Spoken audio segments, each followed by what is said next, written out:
Ever ready. Okay, I will have 5:30. So we're going to call to order and welcome you to the public informational hearing for the Morristown Annual Town Meeting. Before we begin, I'll go over some brief general announcements. I would ask that everyone please turn off their cell phones except for emergency response personnel. I would note that this meeting is being recorded and live streamed on Morristown's website and GMATV's channel. Seated to my right are the select board members Laura Streets, George Cormier, the chair Don McDowell, vice chair Richard Craig, and Leah Hollenberger, and town manager Brent Raymond. Just remind everybody that the annual town meeting is on Tuesday, March 3rd at the Morristown Municipal Building. The polls will be open at 8 and they are closing at 7.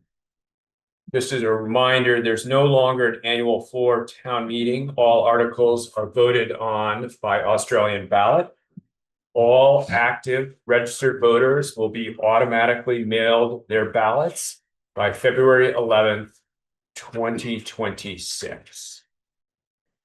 The 2025 town report is dedicated to Dennis and Lorinda Smith.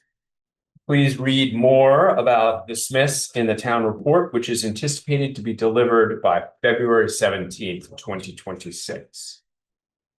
So anyone wishing to speak must come forward to the microphone and state their full name before addressing the assembly.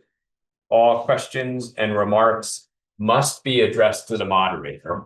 So I ask that you face me when the questions and remarks are made.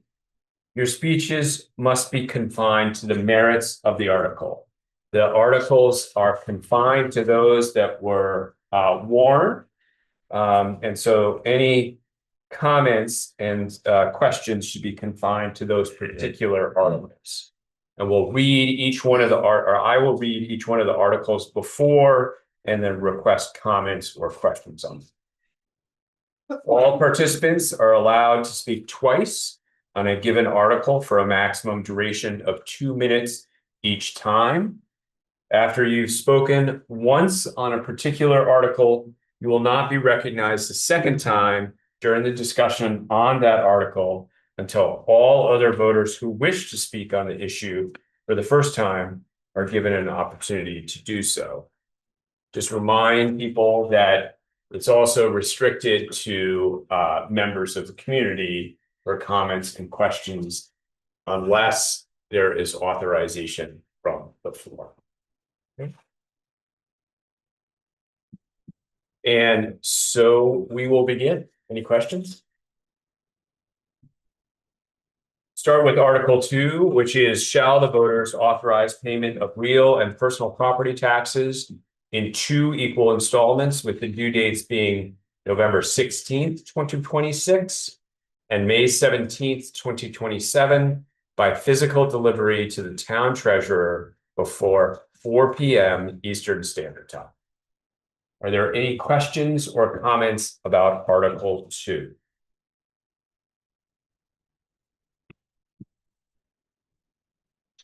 Article 3, shall the voters authorize total fund expenditures for operating expenses of $10,382,316, of which $8,913,048 shall be raised by taxes and $1,469,268 by non-tax revenues.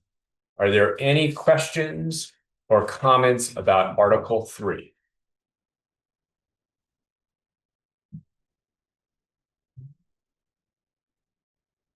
Seeing none, we'll move to Article 4. Article 4 is, shall the voters authorize raising taxes equal to 2 cents on the grand list, approximately $233,500, to be dedicated to the Bridge, Sidewalk, and Infrastructure Reserve Fund. Are there any questions or comments about Article 4?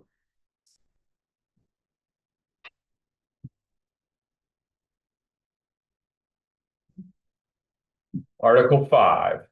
Shall the town assess a 1% tax on sales pursuant to 24 VSA Section 138B1? Any questions or comments about Article 5?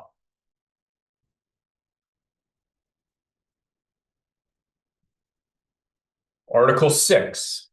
Shall the town assess a 1% tax on meals and alcoholic beverages pursuant to 24 VSA Section 138B2? Any comments or questions about Article 6?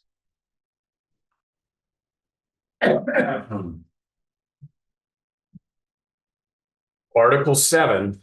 Shall the town assess a 1% tax on rooms pursuant to 24 VSA Section 138B3? Are there any questions or comments on Article 7?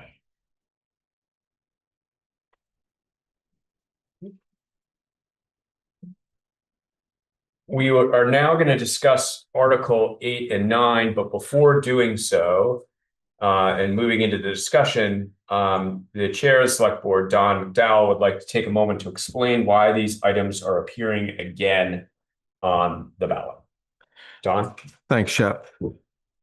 These articles may sound familiar to voters. Articles 8 and 9 were originally voted on in November of 2024.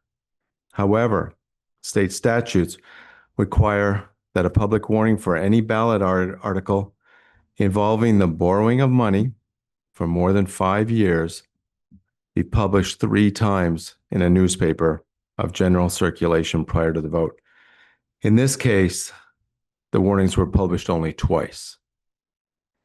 Because the full statutory requirement was not met, the actions taken on those articles in November are not valid under Vermont law. To correct that, the Select Board has placed Articles 8 and 9 back on the ballot, this time with full compliance to all warning and publication requirements. In addition, recent federal tariffs have raised material costs, and the Vermont Agency of Natural Resources now requires additional mitigation measures, increasing the estimated project cost. The administration is pursuing additional grant opportunities to minimize or fully offset their impact. And so we'll now move on to Article 8, and there will be opportunity to ask questions or make comments. Article 8 reads, shall the voters pursuant to 24 VSA 3254 levy a special assessment not to exceed $300,000 for the purpose of constructing stormwater improvements to benefit 64 parcels, 63 parcels having frontages on Foss Street, Jersey Court, Jersey Way, and Sterling Court, and 1 parcel with frontage on Cottage Street. Said 64 parcels being designated as the Jersey Heights Special Assessment District, with said special assessment being apportioned among these 64 parcels based on the impervious surface present on each parcel, and the assessment being payable over a period not to exceed 20 years in semi-annual installments. Are you ready for that? Or are there any comments or questions on that?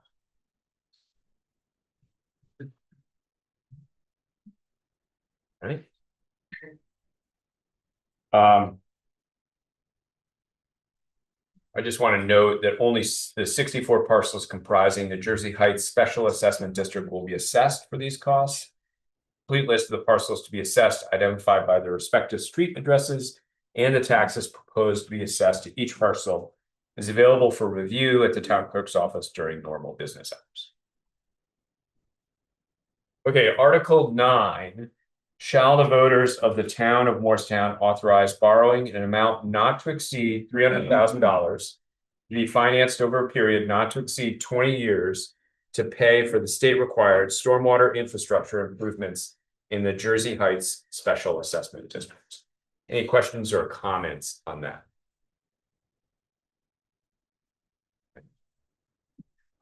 All right. We'll now move to articles with regard to particular appropriations that entities have asked for from the town. Article 10, shall the voters appropriate $900 for the support of Capstone Community Action, formerly known as Central Vermont Community Action Council, which helps Vermonters achieve economic sufficiency with dignity through individual and family development. Any comments or questions about Article 10? I have a question for Article 10 all the way through to Article 30. At one point, it was stated that these entities or appropriations would have to come in and basically ask for the money. Do we remember that? And so did all of these come in and ask for the money, or are they just put on there? Don, you want to take that? Yeah, I believe they have come in and asked for this appropriation. Okay. Yep. So that's what that day is for. In large part, that is what that day is for. Not entirely, but that's part of what that was about, was to allow these social services agencies a chance to come in and speak to the residents and voters of Morristown to explain why they are asking for the money that they're asking for. Microphone. Yeah, can you use the microphone because it's Just for the people, I can hear you, but they can't. Was the pie for breakfast worn that way? Was that put in the notice? Yes, it was. It was, okay. Yeah. Yep. And since you've brought that up, I mean, we've been doing this for 2 years, and I think we feel it's been quite successful, and I would hope that we would continue to do it. 3 years. It's been 3 years. Thank you. Right. Yeah. Yeah, Sarah. Sarah? I think what Sarah Haskins, town clerk, Kathy's referring to a town meeting a while back. I remember being there in that discussion. Since then, the select board has adopted a policy on social service agencies, and then they even renewed it and updated it in the past couple of years. So not only is there the opportunity at Pie for Breakfast for them all to come and speak, but also the select board have a policy that they have to fill out a written request annually and submit it in order to also get their funds. So That's not how. yes, so Thank you, Sarah. there's a select board has a policy regarding it that's been updated in the past couple of years. Thank you. Right, so absent any other questions, we'll move on to Article 11. And that is, shall the voters appropriate $2,900 for the support of Central Vermont Adult Basic Education, which is a community-based nonprofit that provides free adult education and literacy services to out-of-school adults.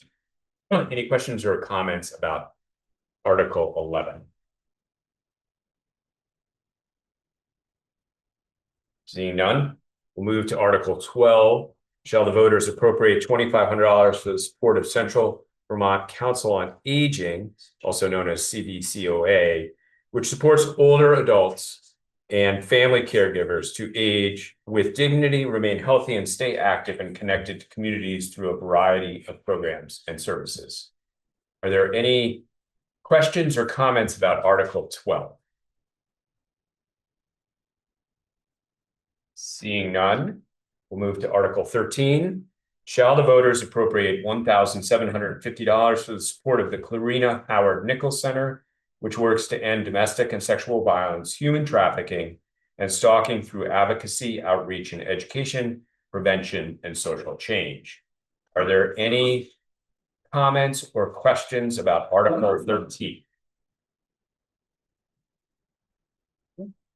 Seeing none, Article 14. Shall the voters appropriate $1,000 for the support of Justice for Dogs, which is a local animal rescue group helping only local dogs and cats when the need arises? Are there any questions or comments about Article 14? Article 15. Shall the voters appropriate $5,000 for the support of Lamoille County Food Share, which is dedicated to providing food security for our neighbors in Lamoille County through a food pantry where families can come and receive basic food and other grocery items to stretch their food dollars? Any questions or comments about Article 15? Article 16, shall the voters appropriate $1,000 for the support of Lamoille County Habitat for Humanity, which builds perpetually affordable homes for low-income, hardworking families? Questions or comments about Article 16? Article 17, shall the voters appropriate $3,900 for the support of Lamoille County Mental Health Community Connections, which provides behavioral health services to residents of Lamoille County, including a 24/7 mobile crisis team? Any questions or comments about Article 17? Article 18, shall the voters appropriate $30,375 to support the Lamoille County Special Investigation Unit, which responds to reports of child sexual abuse, adult sex assaults, serious child physical abuse, and abuse to vulnerable adults in Lamoille County? Any questions or comments about Article 18?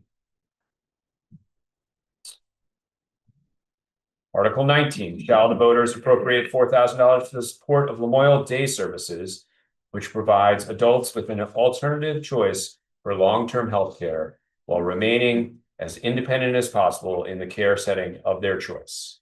Any questions or comments about Article 19? Seeing none, Article 20, shall the voters appropriate $3,000 for the support of Lamoille Family Center, which offers services and programs that promote the well-being of Lamoille Valley children, youth, and families, supporting them in meeting life's challenges through education, direct service, and advocacy? Questions or comments about Article 20? Seeing none.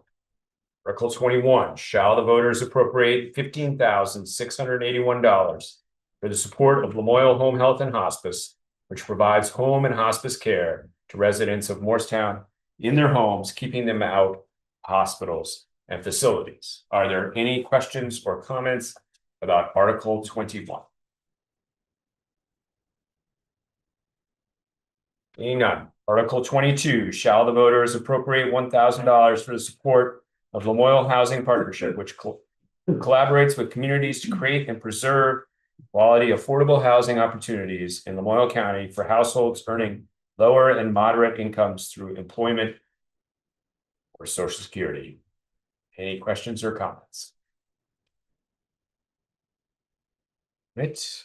Article 23, shall the voters appropriate $1,500 for the support of Lamoille Restorative Center, LRC, formerly known as Lamoille Court Diversion, LRC, which provides services in its 13 programs which serve youth and adults involved in the legal system, supports youth around engaging in school and employment, and training, consult with many organizations in restorative practices.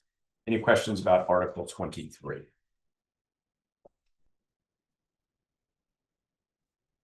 Article 24, shall the voters appropriate $10,000 for the support of Meals on Wheels of Lamoille County, whose mission is to improve health and enhance the quality of life for our community elders by providing nutritious meals and social interaction? Any questions or comments about Article 24? Okay.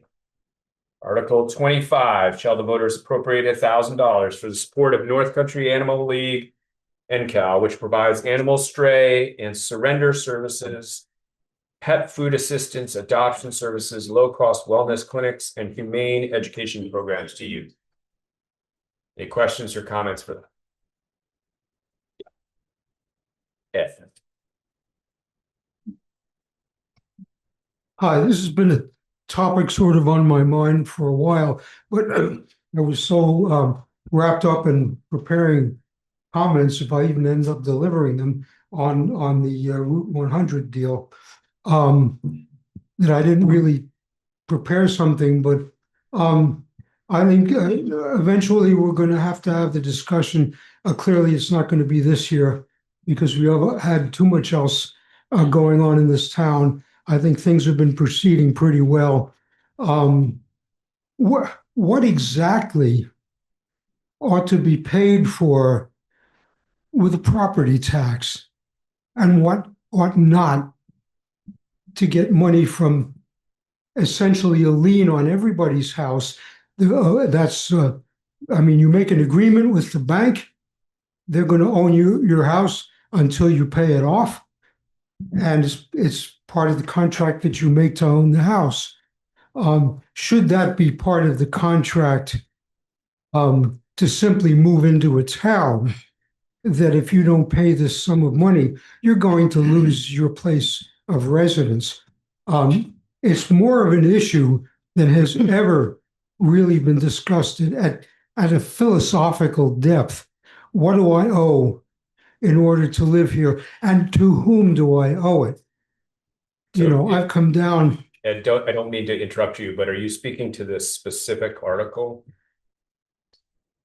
I figured to get up for any one of them, it's all the same issue. Is what do I want my tax money to go towards? Even if I support the institution, there are many of these that I've supported with charity that I wouldn't want to pay for with tax. And I'm sorry, it's not, it's got to be in there somewhere. Understood. Okay. Yep. All right. So anybody else on Article 25?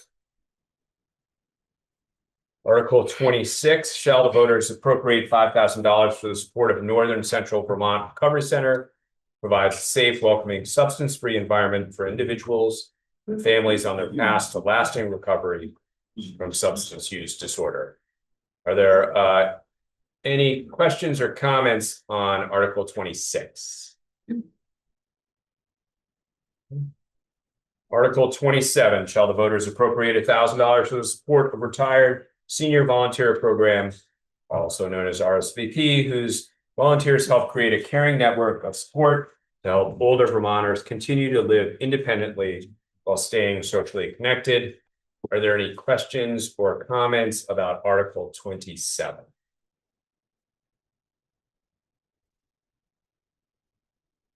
Article 28, shall the voters appropriate $6,000 for the support of River Arts with the mission of arts for everyone, ensuring that art is accessible to all, regardless of race, gender expression, age, ability, or financial means. Any questions or comments about Article 28? Article 29, shall the voters appropriate $10,963 for the support of rural community transportation, RCT, which provides public transportation services for everyone that are safe, reliable, accessible, and affordable to enhance the economic, social, and environmental health of the community.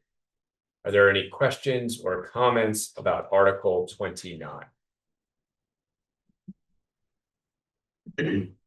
Article 30, shall the voters appropriate $2,500, for the support of Salvation Farms, which connects communities with local farms, surplus production, collecting, processing, and distributing locally grown food that would otherwise never make it off farms in Vermont. Any questions or comments about Article 30? Yes, thanks. My name is Hank. I own Chuck's Bikes, and all these articles you're talking about are a social issue, which is a good thing. I'm not trying to step on your toes, but these are things that people need, and that's being part of the town, and there is taxes that have to be paid. So I support all 30 articles. Thank you. Any other questions or comments about Article 30? Right. Well, that concludes the public informational hearing for the Morristown Annual Town Meeting. Appears that you all might be here for something else. I want to thank everyone for attending this evening and for your participation in the discussion. Your engagement and input help ensure that our town government remains open, informed, and responsive to the community. A reminder that official voting for all town meeting articles will take place on Tuesday, March 3rd, 2026 at the Morristown Municipal Building here. Polls will be open from 8 a.m. to 7 p.m. All registered voters should receive their mailed ballots by February 11th. Shep, you have one question in the audience. Okay, Bob. Yeah, this is actually a question for George. I see that you did not sign this. Is that an oversight or is there a reason for that? It is. Let me address it. Yeah, absolutely. It's neither, Bob. I was unavailable Okay. that night. Thanks. So do I support these articles? Absolutely. Was I here to sign it? No. Thank you. It's not a protest of any side. Thanks for clarifying it though, Bob.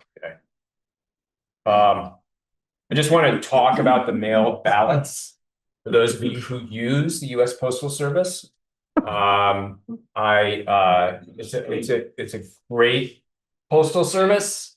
But it's been a little less reliable than it was in the past. So if you definitively want your ballot counted, you may want to be careful when you mail it. And it might even be better to just either drop it off at the town clerk's office, or there is a drop box here, or come and vote in person. But it's been a little bit more challenging to make sure that the ballots are getting here on time. So just want to note that. Not a criticism of the US Postal Service. Well, wait till it goes private and see what you got. Yeah. Says the postman. I just want to just want to be clear. On behalf of the select board and town staff, I want to thank you again for your time, your continued commitment to Morristown. And this informational meeting is now adjourned. I imagine there's another meeting coming up. So There certainly is. yeah. Thank you very much. Thank you very much. Okay, I'm going to take a second. Oh, More chairs. yep. And you don't. Hey, Brent. Before me, there's a. We're going to need a second just to shift from one meeting to the next. 2 meetings coming up, by the way. Do you guys want them spread out, or are you happy the way it is tonight? I'm fine. I was just gonna move this a little bit just because of visual. Yeah. Want some help with that? I'm not sure, Don. Is it uncast this? I'm assuming it will. Yeah. Just for visual. Like there's a cord there. Yeah, that'll work. Thanks, Jen. You know, Maybe bring that microphone down on the table. It's just such a. It's readings. I'm collecting them, Lord.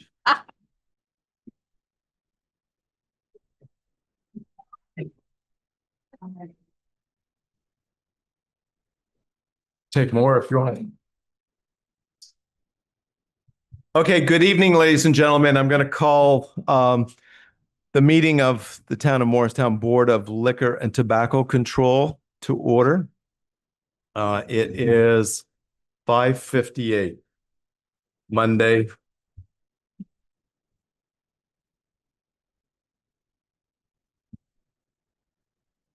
Monday, February 2nd, 2026. I was going to wait a second here.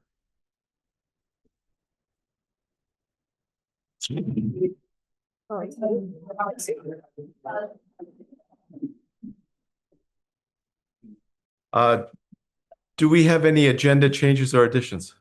Seeing none. Okay, we have minutes from December 15th, 2025 to approve. I entertain a motion. Move to approve the minutes of December 15, 2025. I have a motion. Do I have a second? Second. So I have a motion by Richard and a second by Laura. Any discussion regarding the minutes of December 15th? Okay, hearing none. All those in favor of approving the minutes from December 15th, 2025, please say aye. Aye. That would be unanimous. We have one liquor license application for VISAT forecourt, 302 Vermont Route 15 West. I'd entertain a motion. I move to approve liquor license application for VISAT forecourt at 302 Route 15 West for first class. Thank you. I have a motion. Do I have a second? Second. So a motion by Richard and a second by Laura. Discussion. Where is this? Matt. Okay, different new ownership. Okay. I assume Jason is fine with these? Chief Luna? Actually, he was out of town and I slipped my mind today, to be honest. I can try to contact him right now. As far as we know, we don't have any concerns. I've never heard. Okay, It is a new ownership, okay. but it's of the same one as last year. We just changed their name. Okay. You did email the chief though, and he didn't get back to you, so I think that's, yeah, it's been a long time since we've had a concern from the chief, so. Okay. I would, any further discussion? No. Okay, all those in favor of the motion as presented, please say aye. Aye. That would be unanimous. We have a tobacco license application for the same applicant, Visat 4 Corp. 302 Vermont Route 15 West. I will move to approve the tobacco license application for VISAT 4 Corp. 302 Vermont Route 15 West for tobacco and tobacco substitute endorsement. I have a motion. Do I have a second? Second. I have a motion by Richard, second by Laura. Discussion. Okay. Hearing none. All those in favor of the motion as presented, please say aye. Aye. That would be unanimous. Special event permits, we have none. I would entertain a motion to adjourn. I move to adjourn the Board of Liquor and Tobacco Control. I have a motion, second. Second. Motion by Richard, second by Laura. Discussion. Okay, all those in favor of adjournment, please say aye. Aye. That would be unanimous, and it's 6:01. Okay, thank you. Judy, I'll just wait for you. You announced there's some seats up front. Yeah, there are 3 seats up front if anyone's interested. And a fourth on the side. Over here. There's more than 3 seats up front if anyone's interested. You looking to move, Evelyn? Uh-oh. Evelyn. Okay, good evening once again, ladies and gentlemen. It is 6:02 now, Monday, February 2nd, 2026. I'm going to call the regular Town of Morristown Select Board meeting to order. Agenda changes and additions. I think I know of one. Is there just the one? I believe just one. So under new business number 5, I know a member of the select board asked for this to be put on. Are you okay with? I am good. Yeah, this was, So we're going to remove number 5 from the agenda. No other changes or additions? No. Okay. Community comments. If you do have community comments, I ask you to come up to the microphone, identify yourself. And just as a reminder, I say this at most meetings, this is a select board meeting. We are obviously here for select board business, but the public is invited to comment. And we ask you, if you do have a comment at this point, to address your comments to non-agenda items, and to not address specific employees in the town. If there are issues, concerns with specific employees, we ask you to reach out to the town manager. And as I've said in the past, if you have issues with the town manager, to reach out to the select board directly. But with that, I would welcome you to the microphone. And you have 2 minutes, please. Chafy. So it's a concern. And I really don't want this concern to end tonight. I think that I would like to be put on the agenda so we could really discuss this really outright. So my concern is the traffic flow that was changed on Congress Street. So when you go to Congress Street, you have to stop at the end of Congress Street now. But if you're turning left to go up to the hospital, you can't see anybody coming right. My car has to go almost a half of my car length out into the road to be able to see if anybody's coming up Washington Highway. I don't dare to go Maple Street because it's a stop. And if you're trying to go on Maple Street, it's a blind hill there. You can't see anybody coming over the hill and down. So you've got better chance of getting going there than you do on Congress Street. I would invite any of you to ride with me any morning in my car and see what I see every morning trying to get to work. There's less traffic that comes up Washington Highway than that comes up Congress Street. So if we can't change the traffic flow back to the way it was, then we need to talk about maybe putting one of those mirrors on the sign so we can see who's coming. The vehicles that live in that apartment house on the end of the street have a right to park in their driveway. But when they park in their driveway, it obstructs the vision of the people coming up. And now with the snow pile there, it's even 10 times worse. And I don't think I'm the only one in this town that knows if you go Congress Street every day that it is quite bad. Now, I will tell you, and I'm very outspoken and I speak my mind, but if I ever get T-boned on that corner, I'm coming to you guys with a lawyer. So can we make an agenda? Can we make a time for agenda so we can talk about this with the road crew and with the zoning guy or something? It's really a hazard. Somebody's going to get killed there one of these days. You've got 2 roads coming. Maple Street's Blind Hill. Can't see anybody coming from the hospital down over. And you've got a blind road on your right-hand side of Congress Street. So can it be put on the agenda so we can talk about this? These meetings, when you have comments and concerns, and I watch you guys on YouTube, I kind of see the same thing that I'm seeing right now, is everybody kind of looks at you like, and nothing ever comes of the comments and concerns. So if I have to, I guess I'll come every select board meeting until I can put this on the agenda so we can talk about it as adults to hopefully stop any tragedies from happening on those corners. Kathy, I think it's been duly noted. Thank you. Yeah, we will have a conversation about it. And will you get back to me about that conversation, or am I just going to be left? I will.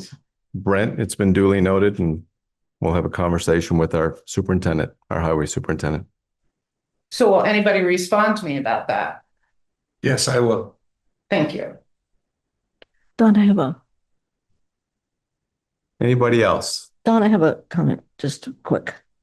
Yeah, go ahead, Laura. I just want to thank everybody. The North Country mushers were in town and had dog sled races. It was very successful. Thank you, Mother Nature. They were very happy, and it was great having them. It was a great event, use of the rail trail. And I want to thank all the snowmobilers for being incredibly cooperative. And I hope that we get more of those events. And thank you for everybody who volunteered. There was a whole crew who were shoveling snow out on Route 15A to get the sleds across. So it was, and a lot of people came down. Next year, we hope to expand it and have PB races for the little kids if Mother Nature cooperates. But if you missed it this year, look for it for next year because it's really amazing. Thank you. Thank you, Laura. Any other comments before I move on? Okay, I'm going to move on. What? Oh, I'm sorry. Hi, Don. Lisa Andrus, Hi, Walter Lisa. Street. For the last 3 years, I've been shoveling out my fire hydrant, and right now there's about 2 to 3 feet of snow. Wondering what we're doing about rectifying, other than us volunteering to shovel our own fire hydrants, whether it's the volunteer fire department that's going to come out on a weekend and shovel them, or we're going to have our highway departments start making an effort at shoveling them. But right now our insurance, homeowners insurance, says that with a hydrant within so many feet, if we get a discount. Well, what happens if there's a fire and no one can use those hydrants? They really need to be cleaned. I've discussed this for a number of years and everyone's not gotten back to me, and figured it's a good time to discuss that. We've had snow after snow and no one's taking care of this. Thank you, Lisa. Okay. Other comments? Okay. So I am going to move on. approving the minutes. We have minutes from January 20th, 26. I read, before I take a motion, I read through these and found three things that should be changed, in my opinion. On the first page, approving minutes at the end of approving the fourth set of minutes, it says Richard motioned to adjourn and Leah seconded, and we did not adjourn at that time, so that should be struck from the minutes. On the second page, under number 3 for new business, we talked at the last meeting about postmarking property tax payments. Sarah came in and gave a presentation. We did take some action. I would just like to add to the minutes that she cited issues with the post office services and the availability of alternative payment methods.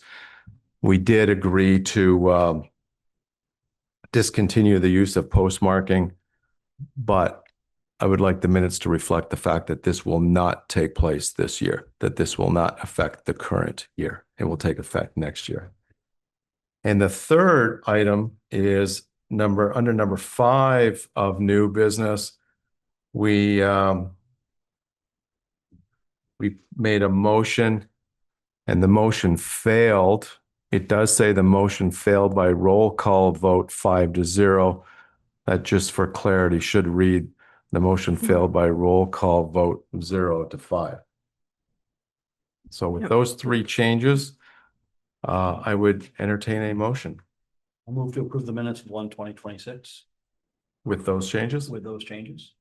Thank you. Do I have a second? Second. I have a motion by Richard, a second by Laura. Any other discussion regarding those minutes?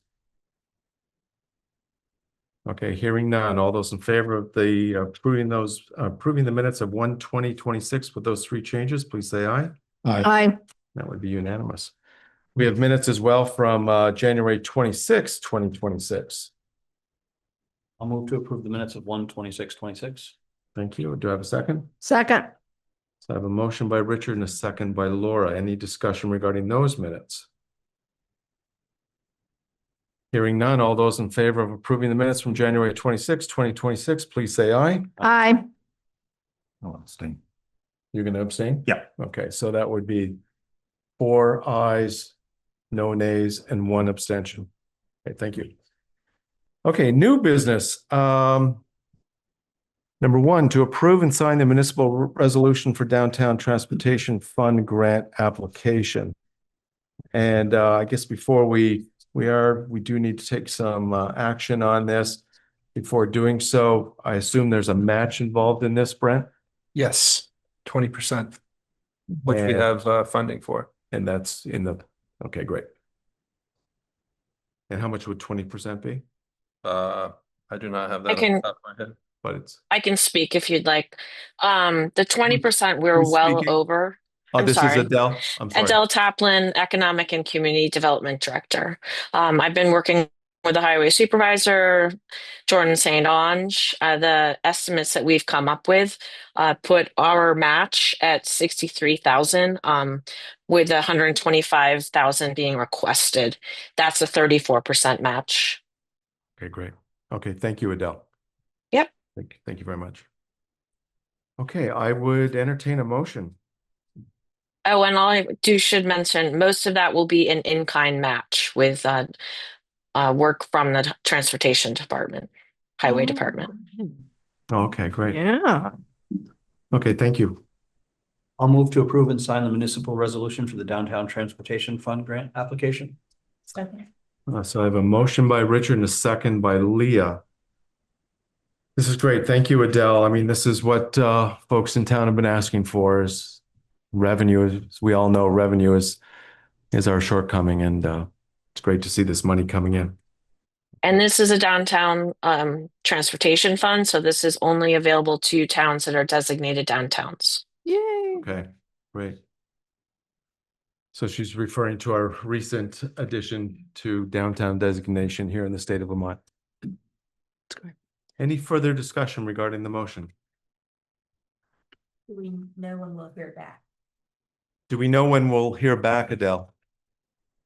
It's due on the 13th of this month, and so I think we'll hear in March at some point. Great.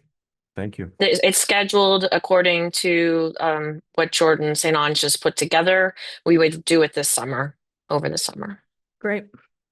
Just with the Okay, thank you. caveat that we've been notified of a grant in probably October, November of last year. Verbally, we had it confirmed that we were awarded the grant, and we still, as of yet, have not received the grant contract. So we're expecting by the time that Adele mentioned, but sometimes there's delays, and we may not obtain the grant. They're competitive, so. Okay, good. That's good to know. Thank you. Any other discussion on the board? Nope. I see one hand in the audience. Come on up. Yes, please. It's because this meeting's being taped. Dennis Nephew, I just had a question about the grant. Was it already planned what it's going to be spent on, or we get access to funds and then plan it? I haven't seen the plan, so I don't know. Sure. Grant? This is a very specific grant. It's set up to support the downtown area. So this is a connectivity grant that would connect over 250 homes in the Jersey Heights and Riverside apartment complexes. There's gaps in sidewalk that connect to the village. And so this would connect those gaps with the neighborhood sidewalks to Main Street and the downtown area. Thank you, Adele. Be great. That answered the question. Any other comments regarding the motion? Okay. All those in favor of the motion as presented, please say aye. Aye. That would be unanimous. Thank you. Consideration to this is number 2 on new business, consideration to appoint Meredith Scott to the Morristown Development Fund Loan Advisory Committee. In our packet, we did have some information there. This is supported by MDF, Morristown Development Fund Committee. And I guess I would, again, entertain a motion. I'll make a motion to appoint Meredith Scott to the Morristown Development Fund Loan Advisory Committee for the remaining 2 years of a 4-year term that expires March of 2028. I'll second. Thank you, Richard. So I have a motion by Richard and a second by Laura.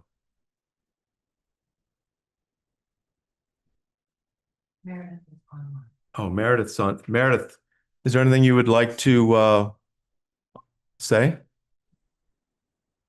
No, I'm sorry I can't be there in person, but I'm looking forward to supporting the community through this committee work. Well, thank you very much for stepping up and filling the vacancy for us. It's much appreciated. And obviously the committee feels likewise. I think I remember that it was a unanimous support for you joining the committee. So thank you. Thank you. Dawn, can I? Yeah, by all means. I'm currently the select board rep on this committee. You'll hear more about it, but I want to particularly thank Meredith because she's been attempting to get on committees in this town for a while. And so I want to thank her for her patience and determination. I think she's going to be a great asset. So I look forward to working with you. Thank you, Laura. Any further discussion? Okay, so all those in favor of the motion as presented, please say aye. Aye. And that would be unanimous as well. Number 3, so continue, no. So this is a consideration of the Morristown Development Loan Advisory Committee recommendation to approve the memorandum of understanding with the Community Capital of Vermont. And Alexander Robb, I believe, is online. I think I saw the name earlier. Hi. Alexander, thank you for coming. Welcome. Thank you. Would you like to frame this for us?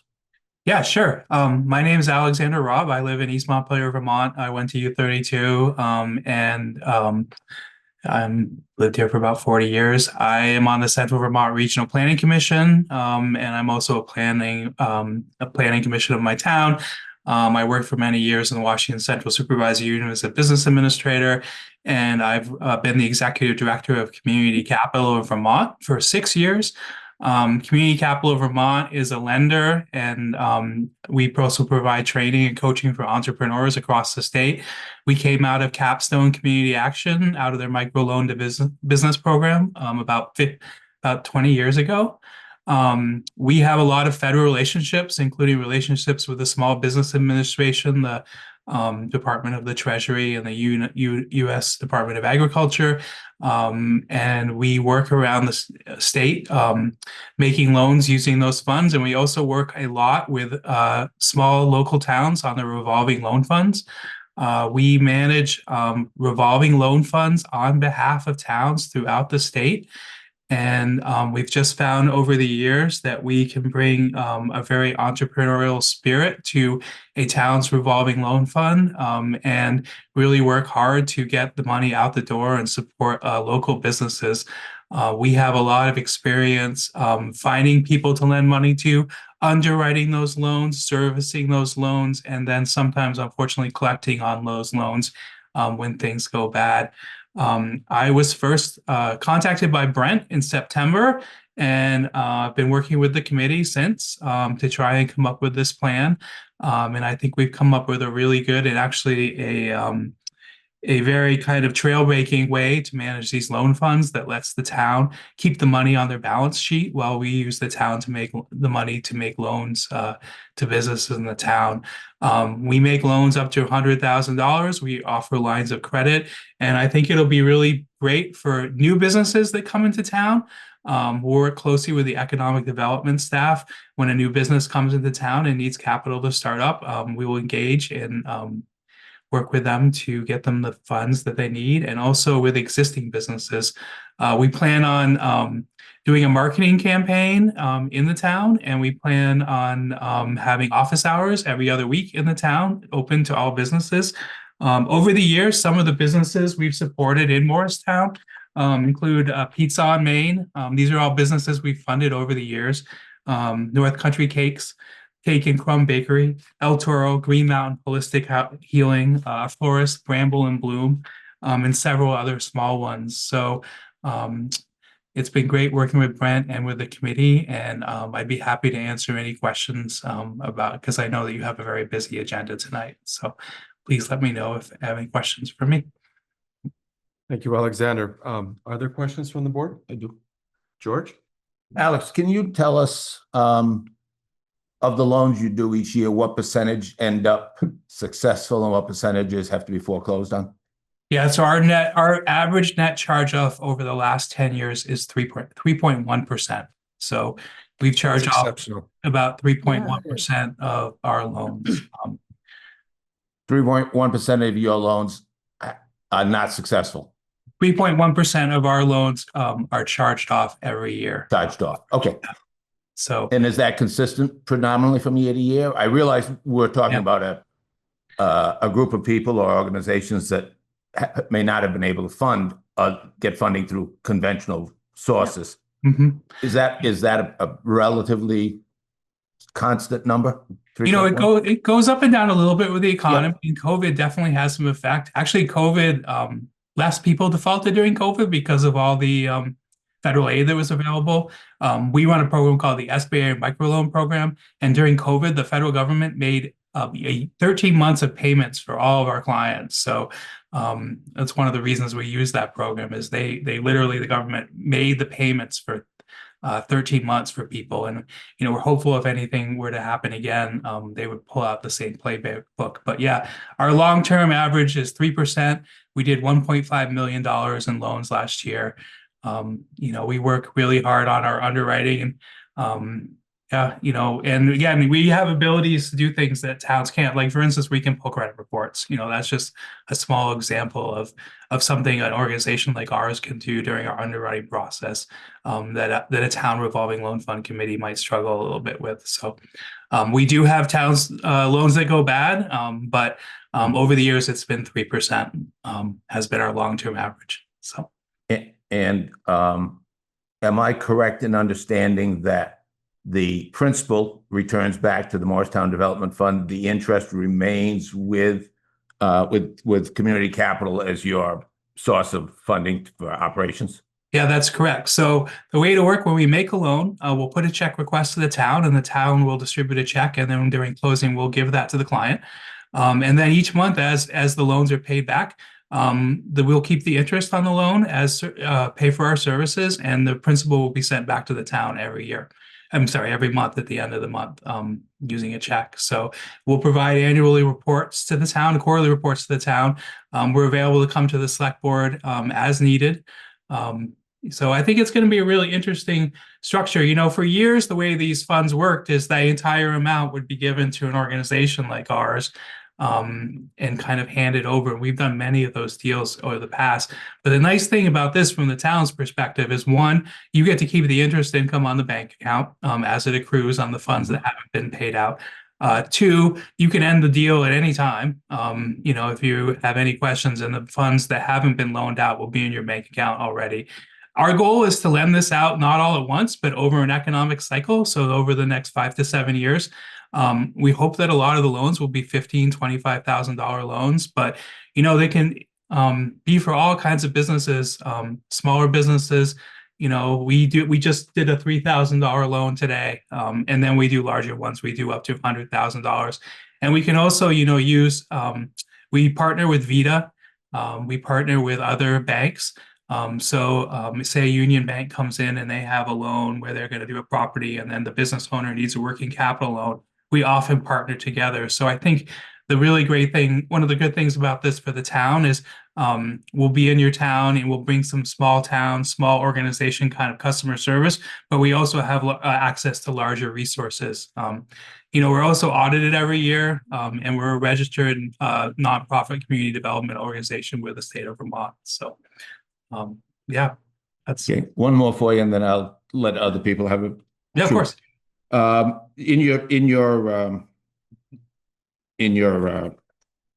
lending policies, you talk about under general business loans, $1,000 to $50,000 not to exceed 6 years with no balloon. Yes. And then $50,000 to $100,000 not to exceed 10 years with a 7-year balloon. How many of the loans do you do in general that have a balloon on them at the end? We currently have one loan that has a balloon, and it was because that client got into some financial issues and needed to lower their payment, and the only way to do it was to have a loan with a balloon in the end. You know, a balloon is something that we would use only in the last, as a last choice. Most of our loans are 5 or 6 year amortizing loans. The SBA and the USDA programs that we get loan capital with, the SBA microloan program, the maximum loan term can be 5 years. We have our own funds that we've accumulated over the years, and then we have revolving loan funds from other towns. For instance, we have Northfield, and we have Essex, Colchester, a lot of loans, and we have the town of Albany as well. But yeah, we really, you know, business is tricky. Things can change a lot in businesses. I mean, you just think about everything that's changed for businesses in the last 5 years, and how much. So when you don't have a property securing the business, I think a lot of times it's for the best if the business loan terms are not short, shorter, you know, not a 30-year term, just because of how much things can change over the years, and how much they've changed, you know, just in the last 5 years. Thank you very much, Alex. Thank you, George. Go ahead, Laura. For folks who are not aware of this fund, it was a group of appointed people who actually ran it and basically did everything. We've spent the last 3 years completely restructuring this because it's almost next to impossible to ask citizens to come in and, you know, do loans, and we looked at lots of options, and we were having to divide it out. And thank goodness Brent found this organization for us. So it's a one-stop shop who are well-versed in doing this. So I'm really, really excited about it. Our board now becomes an advisory board, and they are handling all the business aspects. But this is close to $600,000 that we can get out to our community, which is huge. And now that we have Adele on board, I'm really excited about the opportunities and the potential on moving all this forward. So thank you. Thank you, Laura, for that. It's good information for everyone to know. At this point, I think I would, before we have more discussion, just entertain a motion to move this forward. I'll move to approve and authorize Chair Don McDowell to sign the memorandum of understanding with Community Capital of Vermont for the management and administration of the Morristown Development Fund Loan Program. We have a motion. Do I have a second? Second. A motion by Richard and a second by Laura. Any other discussion by the board?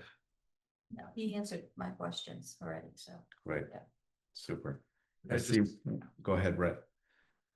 You know, the 3% or three odd percent that he mentioned is pretty spectacular in the micro loan industry. These are entities that either don't have credit histories, or they're new businesses, or they're businesses that cannot obtain loans from traditional financing sources like Union Bank. Initially, we reached out to banks like Union Bank and others, and they were not interested in this because the cost would be prohibitive for the town. Then we reached out to, well, at the same time, we reached out to other organizations. Memorial Economic Development Corp does provide this service to Johnson. But when they came in front of the MDF committee, they made it very clear that default rates, roughly 50% with these types of microloans. These loans are used for economic development and for the local economy, and they're very high risk. So when I was able to locate this organization, was very excited about the possibilities, and just want to thank the MDF committee for their patience. They started this way before I came on board. And I also want to thank Alex for this isn't the typical way they structure these relationships with other towns. And they were very willing to work with us so that we wouldn't have to go through another months of revising our policies. So just want to publicly thank Alex. Thank you, Brent. I see a hand in the room and I see a hand up on Zoom. Go ahead. On Zoom, I can't read your name. Josh Goldstein. My name, Josh. Joshua Goldstein, Morristown Planning Commissioner or Commission Vice Chair. My comments are not relevant to Morrisville Development Fund, but I am an alumni of Community Capital, and I've been in business 22 years in Lamoille County. Without them, I would not be where I am. They were integral to a very rapid period of growth. I worked with my commercial bank and Community Capital. It was before Alex's time. We've never met. But I can't say enough about the support I got from the organization. It wasn't just one term. It was a 7-year base loan to start, and we refinanced, and I was with them something like 10 or 11 years. And I just can't speak enough that without them, my company wouldn't be around. We went from $300,000 of revenue to over $1 million of revenue, and I could only do it with Community Capital, and the support was endless. So I simply want to vouch. That's my only comment. Thank you, Josh. Great. Thank you very much. Go ahead at the microphone. Yeah, Dennis Nephew again. We had questions about the possible costs and risks, and I wanted to ask more about the other side. What are the possible benefits? And we had just an anecdote about the benefits. Mr. Rob, do you have like any statistics about the amount of economic growth that your organization has seen in the businesses that you've loaned to? Mm-hmm. What offsets that 3% default rate? What is it like? Okay, because I'm hearing that these are people who weren't going to get loans otherwise. So this would be growth on top of any growth you could otherwise expect. So what is that number? Yeah. So we do two main areas. One, we do startup loans. So it's impossible basically for someone to get a loan for a new business from a bank. You really have to have 3 years of tax returns to do that. So just, in order to create economic development in a town like Morristown, you need to have new businesses. The more new businesses you fund, the more economic development you will have. So we are actively engaged as one of the only folks, funding those startup businesses, which we will fund on a business plan. And we will fund for people who have low collateral.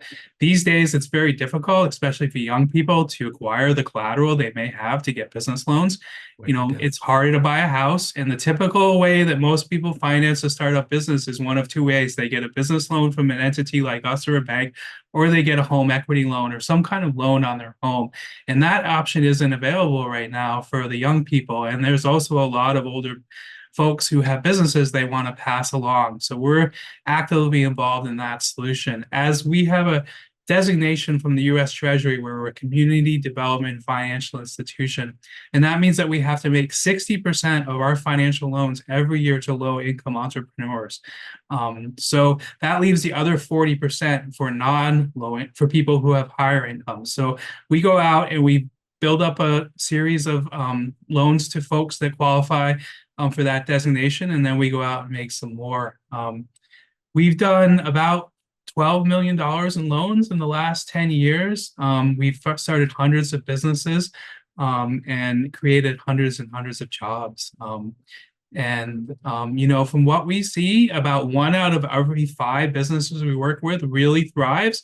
The other, it's probably actually higher than that, like 3 out of 10 really thrive, and they become lift up their community and the people around them. About 5, 6 out of 10 stay about the same, and then 1 or 2 out of 10 either close their business because it doesn't work out over the years. So we do, not everyone's successful, but I would also add that we work with nonprofits. So nonprofits often have trouble getting loans because nobody actually owns the nonprofit. It's owned by itself. So we do loans to nonprofits that don't always require a personal guarantee. And we also do lines of credit. So we'll offer those products as well in Morrisville. It's very hard for small businesses to find lines of credit. And a lot of businesses have seasonal cash flow fluctuations like farming and retailers and stuff like that. And, one thing that's really stressful for small businesses is when something happens and they need money, it's really nice to have a line of credit set up with us in advance. So if you're a hairdresser and you break your arm and you need some money to get through the next month, you can call us up and get that line of credit. So those are all the areas that we were going to, but, just to really answer the question, we really believe in being very entrepreneurial, very proactive in going out in the community and funding as many businesses as we can. And just, not trying to pick winners and losers too much, having some standards, but if the business meets those standards, we move forward with the funding. We try to say yes.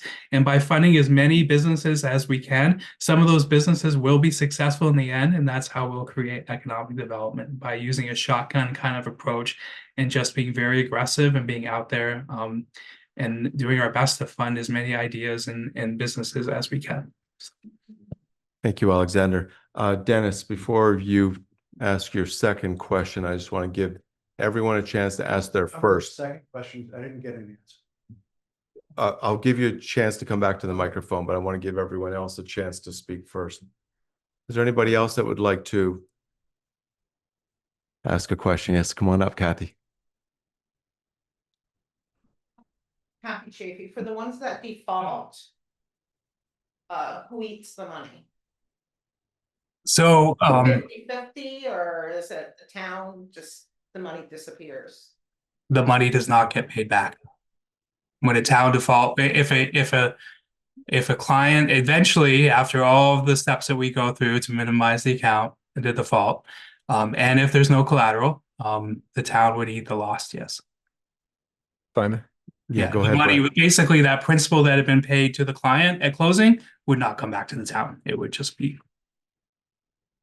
So I don't know what year the state initiated this program, but it was many years ago, and they basically provided funds to multiple communities in the state of Vermont. And when I came on board here, one of the reasons why this was being restructured is because there was one especially significant loan that defaulted, and the servicing of it, I've heard, I'm not going to make any statements here, could have potentially been better so that some assets could have been recouped. So we have state funds that seeded this many, many years ago. It's only state funds, and it's meant to be high risk. We have a high risk development fund that's being managed by a USDA, SBA microlender that is certified through the U.S. Treasury Department to be the underwriter for the community. So the MDF committee was concerned about minimizing potential defaults and a high default loan fund. And this is the best solution that I've been able to find in the state of Vermont. So while there should be concerns about default, and people on the committee are concerned to not have that occur again, it's just part of the business. And it's with this relationship, we're hoping that that'll be very minimal. Again, 3% with microloans is extremely low. Thank you, Brett. Can I add one thing? Yeah, absolutely. I think it's really important that people understand this was a huge grant that came in years ago for economic development. So this is not taxpayer money. We're not in any way using any taxpayer money. And more importantly, this organization, our staff are not managing or doing billing. They're handling everything. So we have an advisory board. So there's really no cost to the town. It's just a real win to have, an access, to have $600,000 so that people can come and access to us and be able to talk to Adele and talk to everybody and advise. It's a real win-win. And this money's been sitting here for 3 years now, so it has made some money. It's been longer than that, you. Laura. Oh, it has. Marianne is. Go I ahead. think it was 1987, Marianne Wilson. Mary Ann Wilson. 1987 that this started, and as my job as the town treasurer for years, I've seen it, just lay vacant, lay fallow, or not have the management that it really needs. And we've looked at different revolving loan funds. Brent's brought some to us. I've experienced that. And the best thing about this project is it's going to take wing because we have all the resources in this company. Yeah. So I'm very much in favor of it. Thank you, Marianne. Marianne is chair, by the way. I know that we have at least one person who wants to come back to the microphone for a second time, but is there anybody that would like to come up and give a comment or a question for the first time? Okay. Go ahead, Dennis. Yeah, sorry. All right, I'm not trying to beat a horse here, but Dennis Nephew again. Dennis Nephew again, sorry. Mr. Robb, I was trying to get into the record some kind of a number, not a narrative. Yeah. Maybe you don't have like hard statistics, but I would think it'd be great to have some number later saying we gave out 12 million in loans and those businesses now represent, 20 million in assets. Something to show what the growth is, because there is a lot of concern about what about the costs. And I like the idea. And I'm saying it sounds like there's a lot of upside, and I think you need to give a number. Okay. Not today, maybe, but someday. Thanks, Dennis. Dennis. Alexander, any comment? Yeah, so we track all of our loans on the day they're made. We do an impact statement where we ask the number of jobs and the revenue and the profit, and then we track them at the closing. We ask for the same data. So we do have data between while the loan is out, but we don't track the businesses after the loan has been paid in full. We've done just under 10 million loans. $10 million to over 1,000 businesses. And we've had some really, and again, I'm giving you a narrative. So I definitely can provide some exact statistics on number of jobs. It's kind of a statistic that a lot of economic development people have gotten away from because during the last 4 years, it's been very difficult to find people to work. So doing number of jobs has become more of a increasing the quality of the jobs that are out there, just because, our state struggles already to do our workforce. But the vast majority of the businesses that we loan to are they're female owned. Over 60% of the businesses are female owned, and they're sole proprietorships, things like bookkeepers and small businesses like that. And this program is also going to be available to at-home businesses in the town too. So, yeah, I'm super excited to get started. And, again, our plan is to get this money out the door in the next 3 to 4 years, and really use it to support one business at a time in downtown Morrisville. But I will come up with some more formal statistics regarding our activities, and I will send them along to Brent at some point this week. Thank you, Alexander. Okay, we've had a lot of conversation about this. We have a motion. So I'm going to ask, are we ready? Okay.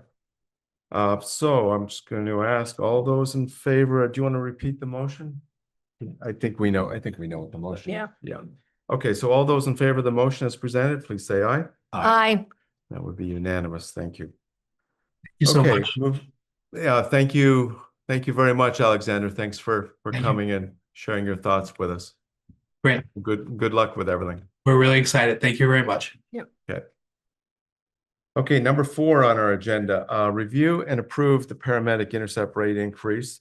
We have in our packets now, we have the EMS chief, I believe, in the audience. I thought I saw in the front row. You were in the back. So Corey Boisvert is here to answer questions in regards to what's in our packet. To me, this is somewhat of a no-brainer. Again, this falls under that umbrella of trying to find revenue for the town that, again, the taxpayers and voters are continually asking us for, and you've done that. I don't know if you want to come up and give a very quick synopsis of this, or if the board wants to ask specific questions of Corey, that she's here.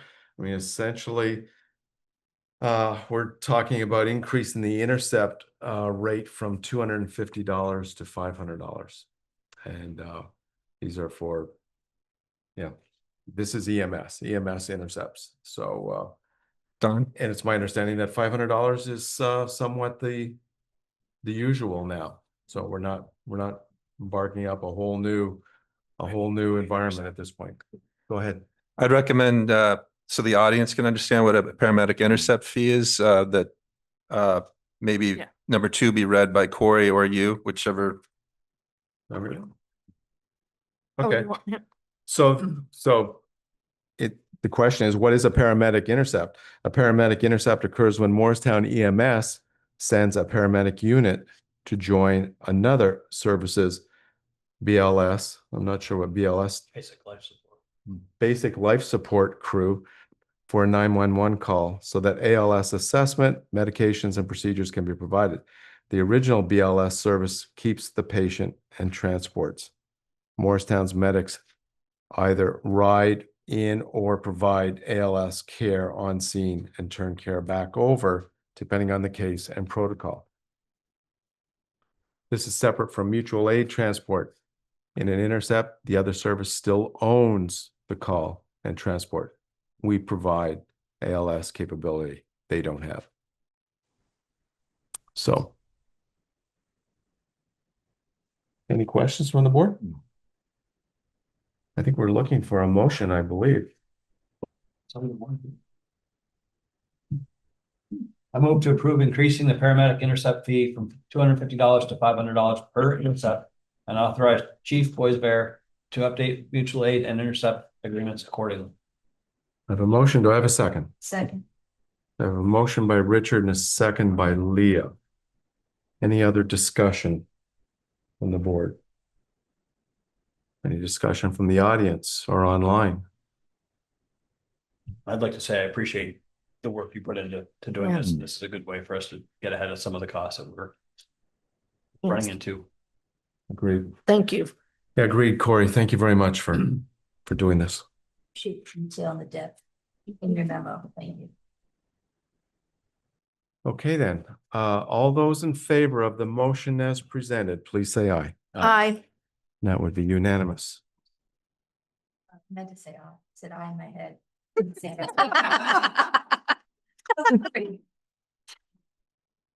Number 5, we struck from the agenda at the beginning, so I'm going to move to number 6. We're going to, well, the suggestion is to move the March 2nd, 2026 Select Board meeting to Wednesday, March 4th. I think that should read move March 9th or 10th meeting? No? Okay. Okay, yeah, the second to the 4th, due to the annual town meeting. Do I have I'll make a a motion? motion to reschedule the March 2nd, 2026 Select Board meeting to Wednesday, March 4th, 2026 to accommodate the annual town meeting. I have a motion. Do I have a second? Second. So a motion by Richard, second by Leah. Thank you. Any discussion? Okay, all those in favor of the motion as presented, please say aye. Aye. And that would be unanimous. I heard you that time, Leah. Oh, you're getting telepathic. Number 7 on the agenda. 2322 LaPorte Road LLC, 5L1614-1 Act 250. Garrett Hershak and or representatives have asked to come and speak to the select board. I'm not seeing anybody in the audience. Is there anybody here representing? Do we have any reason to not expect them tonight? No, I've sent them an email confirming that the select board had put them on the agenda. Is there anybody online representing Mr. Hershak?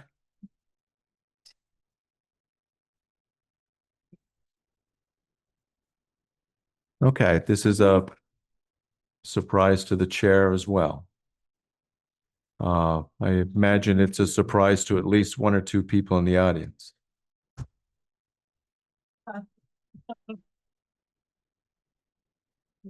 So I'm going to make a last call. Is there anybody here to represent Garrett Hershak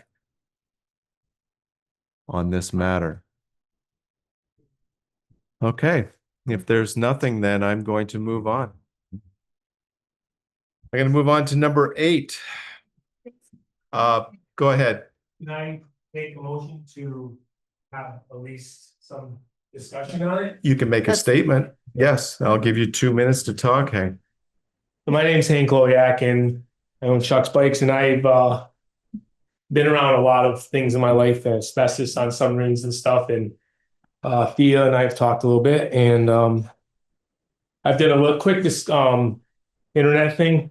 And going back to 2012, this has been a problem, silica, which is mainly what's being mined there and fabricated, and also a dust that goes airborne.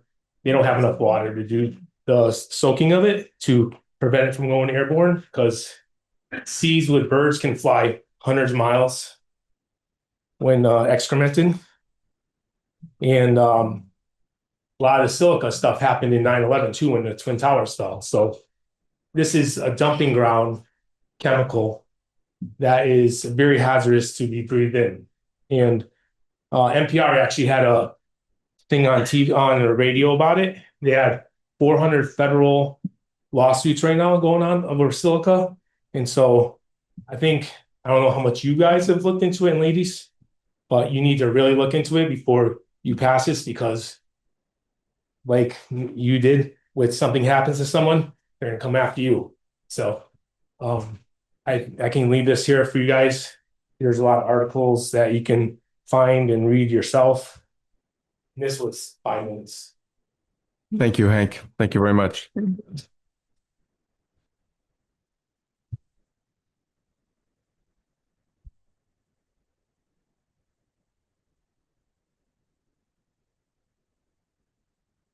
Okay, ready, set, go.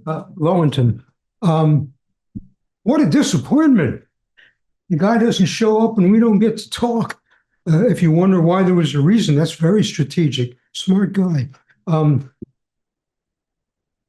I have new information to me, wasn't really new at all, has come in. I'm not going to address it, but it does have a material impact on the Silica case. However, my argument is largely in other areas. I mean, how could I be more opposed to anything than to the very existence of an industrial park in that location? All right, this pattern of the loss of irreplaceable land that should be town residential, commercial, or especially parkland has been going on, in my view, in my watching, my experience, at least back to the loss of the Crew property on Bridge Street. We lost that irreplaceable, valuable piece of unique land that's being used for what now? You're not allowed to get into the place. And what I see over and over and over again is a long pattern of the conveyance of this irreplaceable land to a very small group of wealthy investors. I'd like to see that long-term Morristown trend that has not done this town any good over the years reversed. It's a big ship to turn around, but I think you have to start sometime. Who ought to be using that land and for what? The current note. Tell me where I'm getting close, please. You are getting close. Yeah. You're 10 seconds in. 10 seconds. All right. I see other issues, though, besides the health issue, which is almost certainly real. Loss of property value. Most of the homesteaders in that region have their wealth, as do most of us, invested in our property. It's what our heirs inherit. It's what we live on when we retire. It's a place to grow a garden. Thank you, Ed. Those values. As you know, I'm going to give you another 2 minutes later if you'd like it. The next one. Yeah, I know you will. I know you will.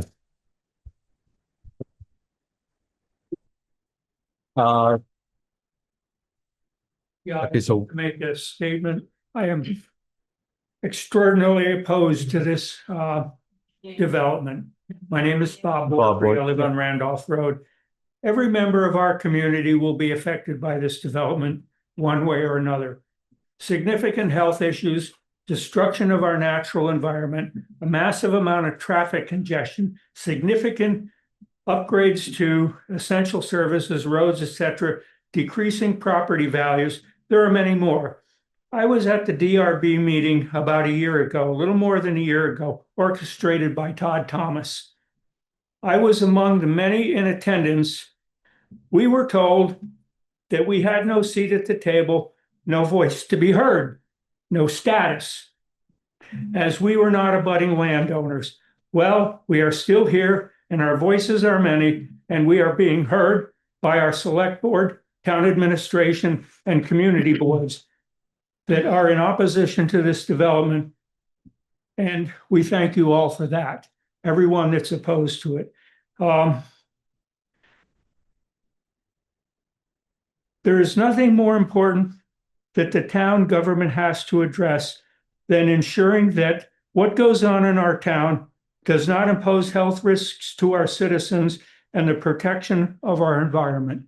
That's an utmost oath that you should have considered when you became a member of any board or any part of the government of town. I find it unconscionable that someone feels that they have the right to impose serious health risks to the citizens of our community in order to financially line their own pockets. This is wrong and must be stopped. Thank you.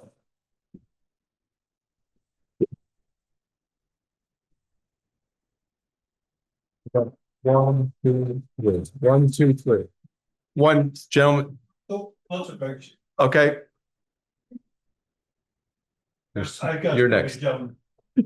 Imelda Turner, and I live on Long Branch Circle, and I'm probably going to be about 3 miles from the site. I am a cancer survivor, and I'm sure that I'm not the only individual within our town that has experienced cancer in the past. So we pride ourselves on inviting people to come to our community for outings, enjoy the fresh air, climb the mountains. So if we're going to end up with this silica situation where it's going to harm us, we are an aging population, and this is not going to get any better for our health, especially. So I heard earlier all these initiatives that the town is trying to promote. What good are the initiatives to beautify our community when we're encouraging this project that could be very detrimental to our health? I highly encourage you, Select Board, which I'm very grateful for, that you reconsider this proposal. Who's going to take care of me when I get sick from our environment being populated? Who's going to take care of others who are getting sick? I would like to know who will take responsibility for our community's health. And I would imagine that you, the Select Board, are fiduciaries to our community, that you will act in the community's best interest and not just the business who is trying to make money from this.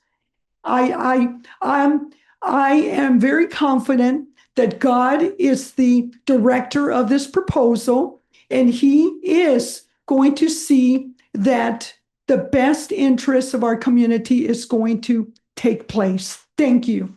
Thank you.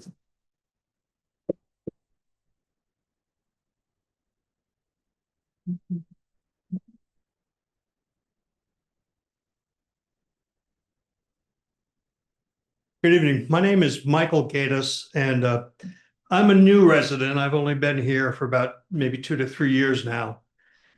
My former residence was in Berlin, and I worked in the granite industry. I had a sandblast shop for 40 years, and I can tell you that the EPA, depending on the administration, was very active in regards to silica. We put in the first suction in Barry that re-entered air that was being taken out of our building. We did it to primarily save on heat. We went through a series of filters and HEPA filters. We had VOSHA come in, check the air, and they said, I can't believe it, but the air is cleaner in the building than it is outside. That being said, that didn't mean that silica did not exist. One of the things that is so difficult about silica is that it is not really detected unless you look for it. So you could have, and I know for a fact that I had many people that probably did die of white lung, but if they smoked, people would say, well, they smoked. They had COPD, they drank heavily, they did this, they did that. But if you don't look for it, you don't know. And I think that's one of the difficulties that I see occurring with this project, is that you just don't know. And the current administration doesn't seem to be really too concerned as far as air quality, water quality, land quality. My opinion, but that's being said, the EPA is not really that involved. It will be involved somewhere down the line. And does that mean that if you end up having cases and people start looking, what are they going to find? And who's going to be responsible? And I think that it's fairly obvious, or at least it is to me, that if you agree to this, you're saying we're going to turn a blind eye to it. Maybe not, maybe so, but if people look for it and find it, it'll be there, but it has to be looked for. So, best intentions, good luck. Thank you very much.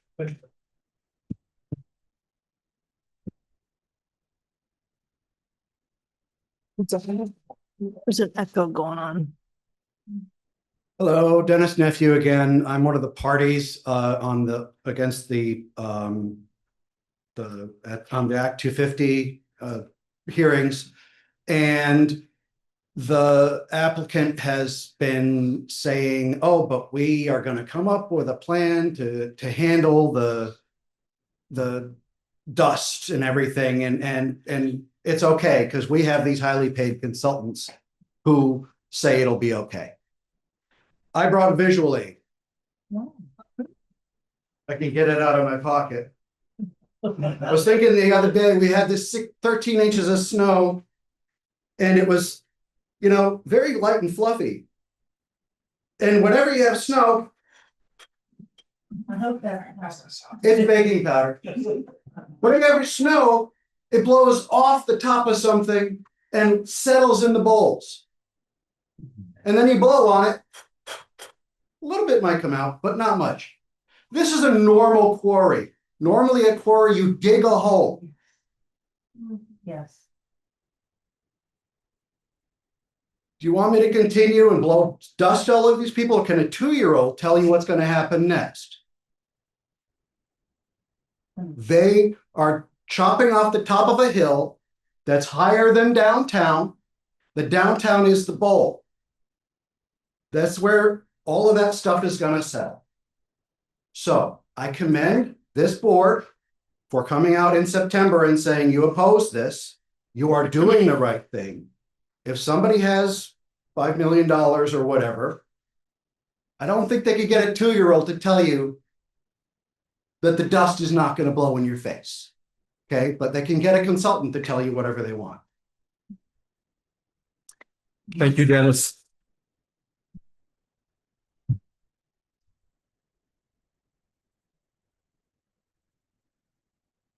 Is there anybody else? Go ahead. Kathy Chafee. So you also have the airplanes down there. And what happens when they take off and land with the dust?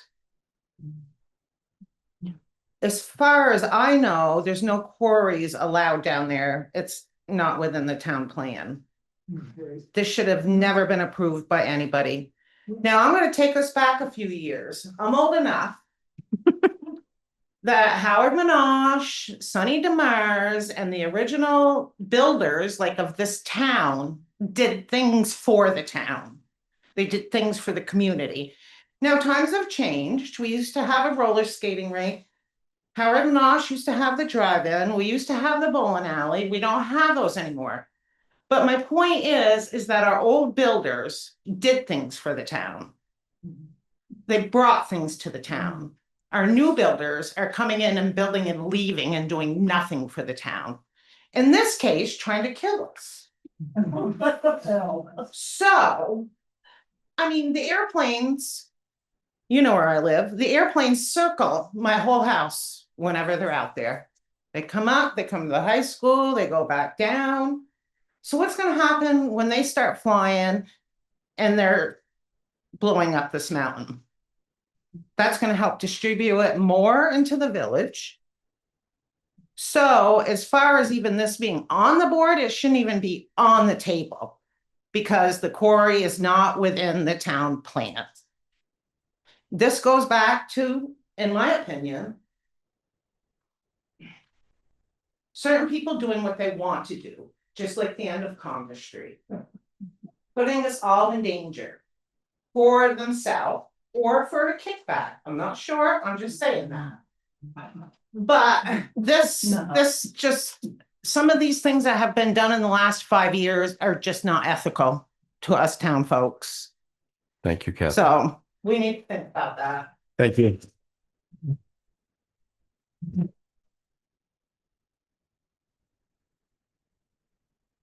I'll take a couple more comments. Go ahead.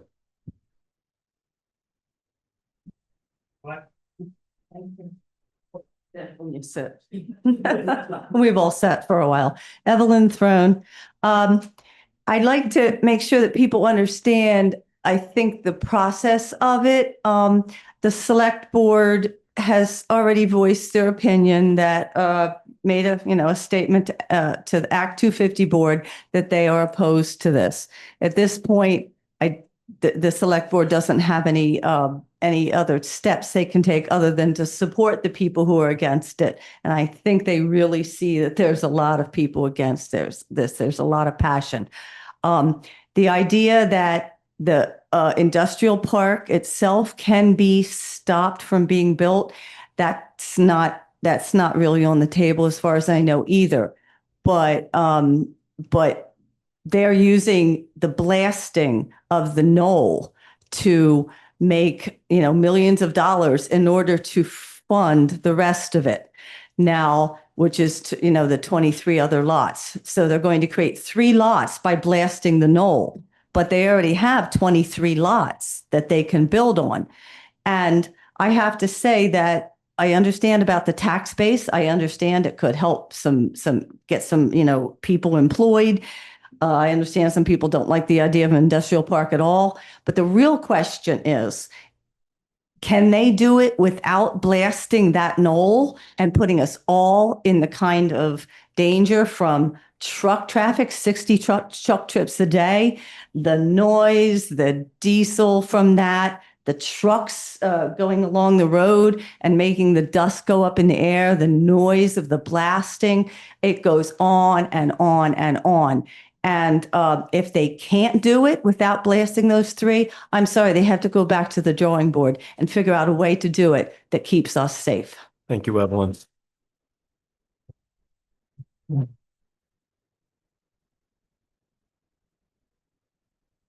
on up. Yep.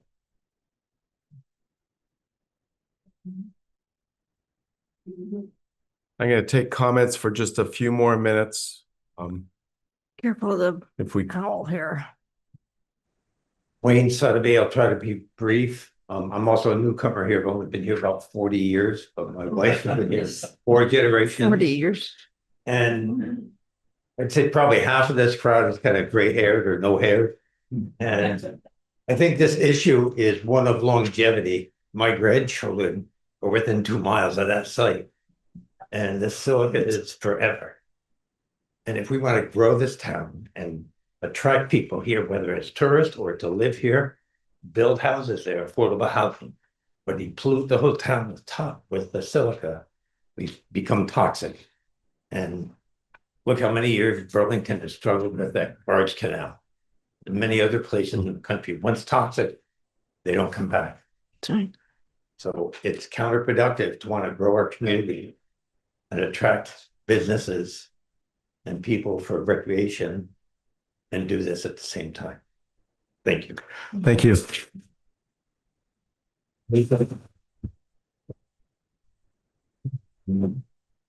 Nancy Donovan, Morristown. I just want to say how many here are here about this and don't want it to happen. If you could please applaud and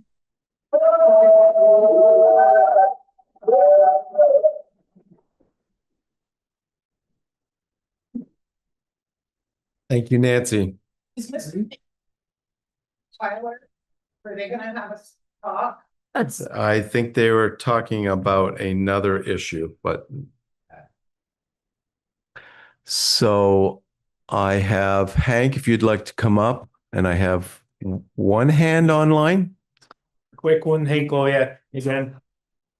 About where is this product being sold to? And one of the biggest issues of the process of making countertops, which a lot of this stuff is probably going to be made into, is the underground society of this. And that's what's a lot of the people are dying because they don't have the HEPA filters. And so that is the biggest issue, is like, who are going to be his buyers? And so where his buyers are buying it, there's going to be another issue in those towns. So this is a really sensitive issue. And I really suggest that you decline to let this go any further. Thank you, Hank.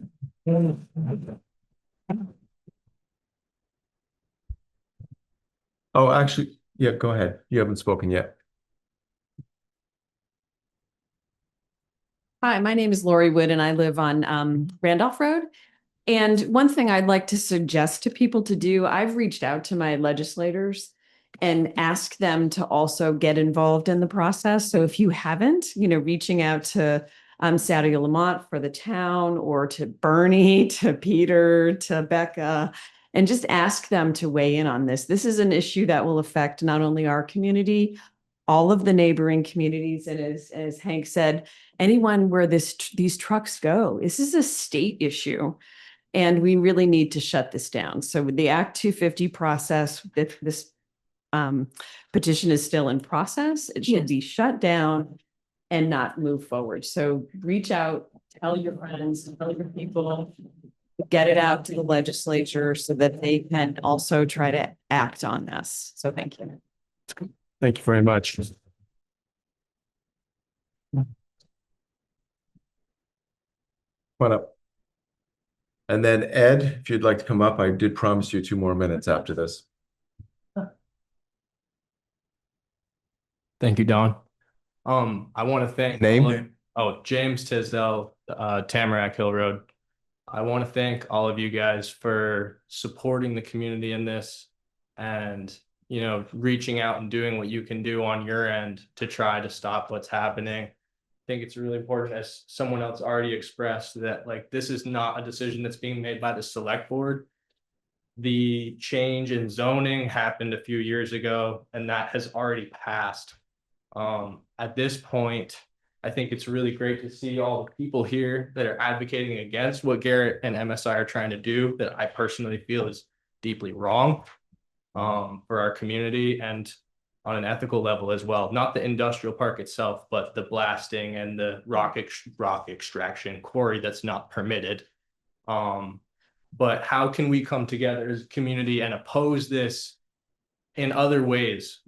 Coming here is great and expressing all the frustration and feelings that we have, but the select board has already been hearing about this for a long time. And I know you guys have a lot of important work that you're trying to do, and you're serving our community. And I just want to put it out there that maybe there's other ways, as expressed by this woman here. And, we can go show up. I don't really know all the ins and outs of this stuff. I'm not necessarily particularly experienced with that sort of thing, but clearly the town is against it. And I think there's more avenues to oppose this project than just coming to the select board meeting. But this is a great start for everybody to be here. And thank you all. Thanks, James.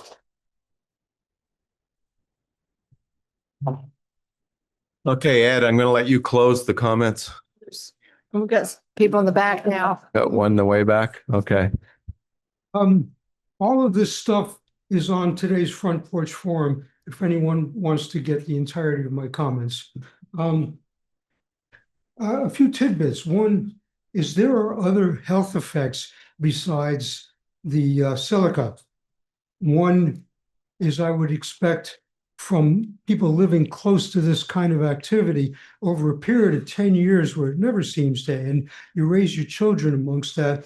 I would bet, as a psychotherapist and long participant in the field of behavioral science, you will get some PTSD diagnoses out of that. That's one of them. The current new mainstream in medicine, I argue with my doctors all the time, is the effect of severe chronic stress on medical disorders.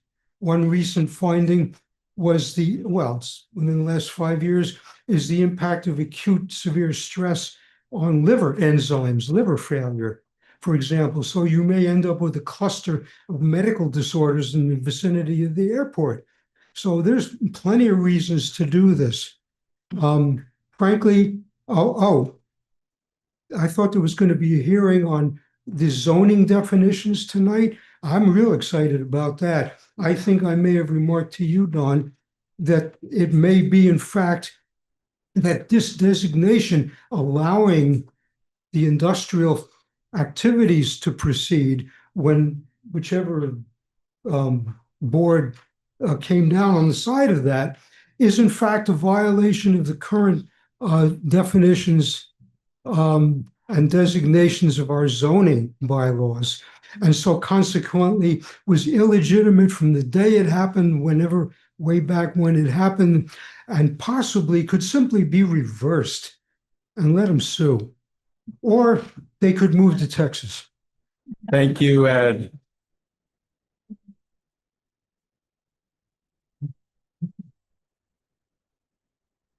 Okay, there was a gentleman in the way back. You're all set? Okay, so I'm going to, we've had, There's a hand here. yeah, I see Mr. Town over here too. Pat? Sure.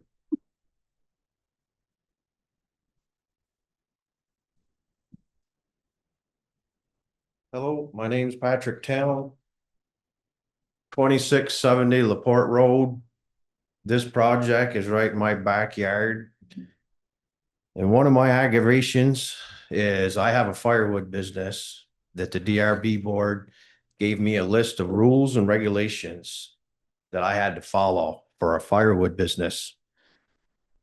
And when this whole project came up to me, I'm like, oh man, there's no way they're going to pass for them to do this, because of look what they did for me for my firewood business, which I maybe at the most, I am there 2 months out of the year, maybe. And that was from one complaint from one neighbor. Now, from the beginning, I started coming to these meetings. There was quite a few complaints and the DRB board passed it anyway. Should have never gotten this far. This project, I cannot see why it's needed. They have been arguing that this project is needed for Morrisville. I can't see why. They say needed for jobs. We can't even fill the jobs that we got in Morrisville. I can't even find people to work for me. And they're saying, oh, this is going to bring all this. It's going to bring all that. Well, it's not. It's going to destroy it. This silica is nasty, nasty stuff. And there's no way they're ever going to be able to contain it. There are wetlands that they say they're going to protect. There's no way. I asked the guy at the water meeting that time, the engineer, I said, can you look me in the eye and promise me that you're not going to destroy this? He said, no, I can't. I've got pictures of runoff from what they got going on there right now, going into the brooks. And as soon as I brought those pictures up, the lady from the waste or whatever I can't even remember what she was from, but we got to talk. We got to talk. Well, I called her 2-3 times, never could get any conversations with her. She works 1-2 days a week that you can maybe call her. This thing gets approved. There's nobody going to be watching over it that can keep it from destroying this land. And once it's destroyed, it's gone. Won't be in our lifetimes before it'll ever come back. Thank you. Thank you, Pat.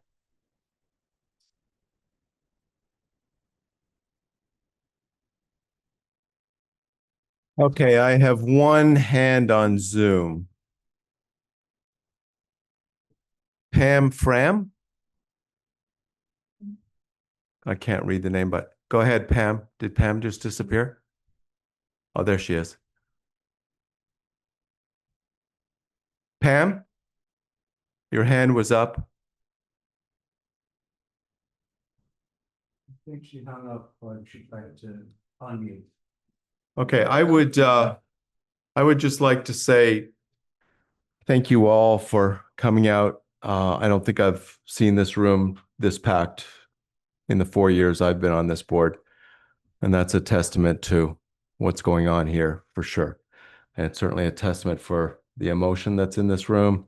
I'm here. This is Pam. For the, one sec, Pam, for the perseverance that you all have. And I, for one, certainly appreciate that. We've heard from you folks for a long time now, and that's okay. No complaints. But I appreciate that, and I appreciate your diligence, and I appreciate all that you've done. There's been a lot of work done behind the scenes, that's for darn sure.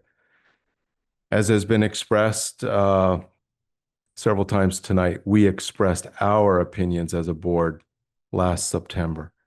And I think I can speak for the board. We are not in favor of this project. We're opposed to this project, and we've said that. And we've said that with a letter to the Act 250 Commission, District 5 Commission, and we've spelled out our particular objections with that commission.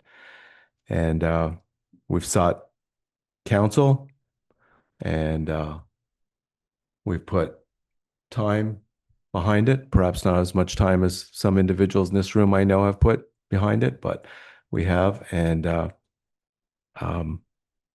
I guess those are my comments. Would anybody else on the board like to add anything? With that said, I would, well, I do have Pam online, but I guess I would take Pam's comments, and thank you all for coming out tonight. And after Pam's comments, I'd like to move on to the next agenda item. Go ahead, Pam. Hi, I live right off Cochrane Road, so I'm going to be. Oh, my name is Kathy Apple. Okay. And anyways, I live right on top of it. I have many health issues, so my main concern is that silica that's going to be in the air, because some of my issues have to do with being able to breathe properly, and I'm right next to the blasting already that's across the road on Cochrane Road here. And that already shakes the foundation of my house. You have more blasting on the other side of me. And am I going to have a house still standing when all this is going on? And then you're talking about all the traffic and that dust in the air and everything. I'm just saying, I live on Social Security. There's no way I can move. You know what I mean? This is my home. I need to live here, and I need to be able to breathe free and not have issues, not have to deal with all that traffic and everything. I guess that's pretty much what I want to say. Thank you very much, Kathy. Thank you for those comments. Yeah. Okay. Thank you. Okay, so at this point, we're going to move on to number 8, and which is. I'll wait a sec. Give people a chance to leave. Nice, Pat. Thank you for coming. Thank you. Thank you.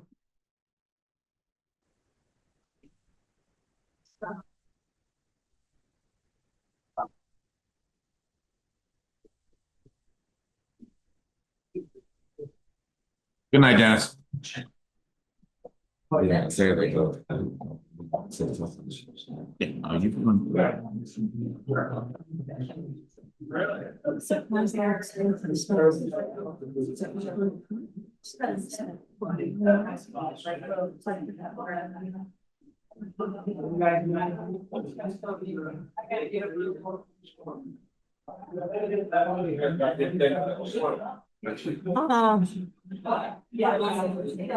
Brandon, that's what Hank did.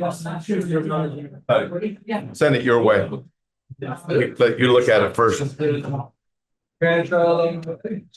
Okay, so folks, I'm going to ask, I think the room's pretty well clear. Maybe not the hallway, though. No. Jamie, the back door is open. Do you want to close that door? Thank you. They're all making their way out. Yeah. Thea, we'll leave that door open just so people come in. Thank you. They're moving. They're moving. Yeah. It's just slow getting out the door. It's a herd one.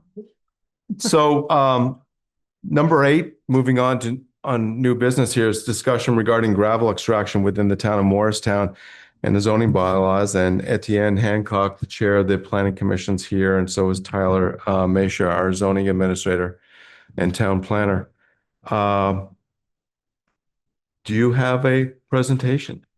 At that presentation, but I threw a few things together. This is Tyler Masha, by the way. Tyler Masha. Regarding rock extraction. So what I'm going to do very quickly is just read through our language in here.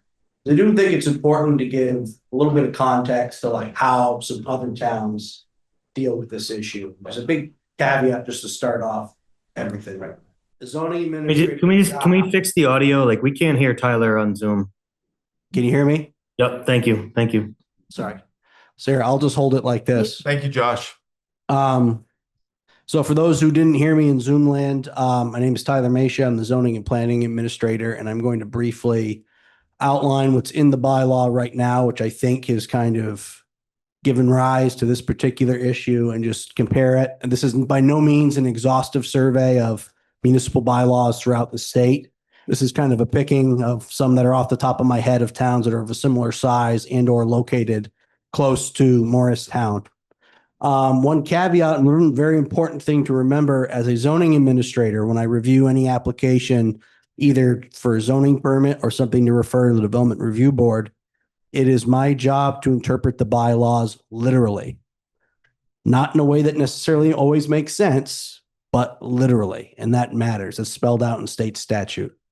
Therefore, the language that's in the bylaw matters a great deal, because depending on how it's written and how it's interpreted, if an applicant makes an argument for a particular project and there isn't anything in the bylaws that would prohibit them from doing it, I have to issue a zoning permit for it, or if it's the DRB, if they don't have a legitimate reason to, based on a specific standard, to deny an application, they should, in theory, approve it. Both myself and the DRB, we are baseball umpires, right?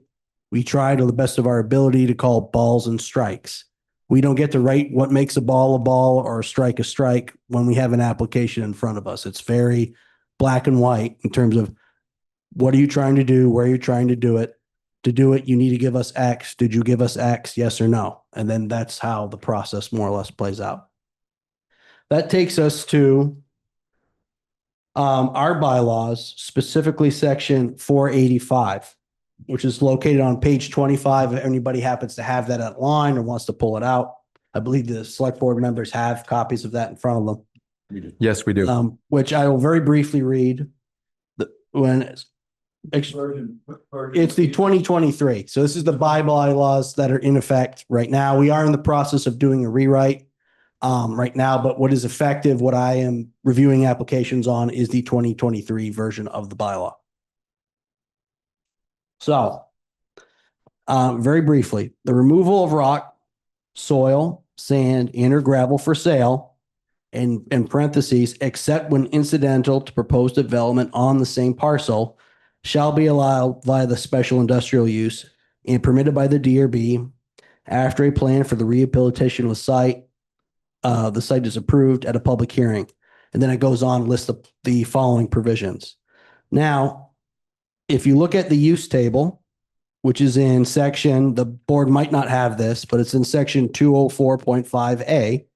If you look at where special industrial uses are allowed, it is in the rural residential agricultural district, in a specific portion of the rural residential agricultural district, which is heading more towards Wolcott, where Furland Pit Road is over in that general area. That's where new gravel pits are allowed. So if you're reading this, one could reasonably make, somebody who's not necessarily super familiar with the process could read this and see, well, there's something that looks like a gravel pit in an area where it's not permitted, therefore it shouldn't be permitted. But there's a kicker to this, which is the except when incidental to proposed development on the same parcel. So in this particular case that we just had, and for the record, I'm not trying to relitigate this tonight, but I'm just using it as an example, is the applicant applied for an industrial park. They did not apply for a gravel pit or gravel extraction. So, while the process does play out over 10 years as outlined in the application, the use of the land runs in perpetuity.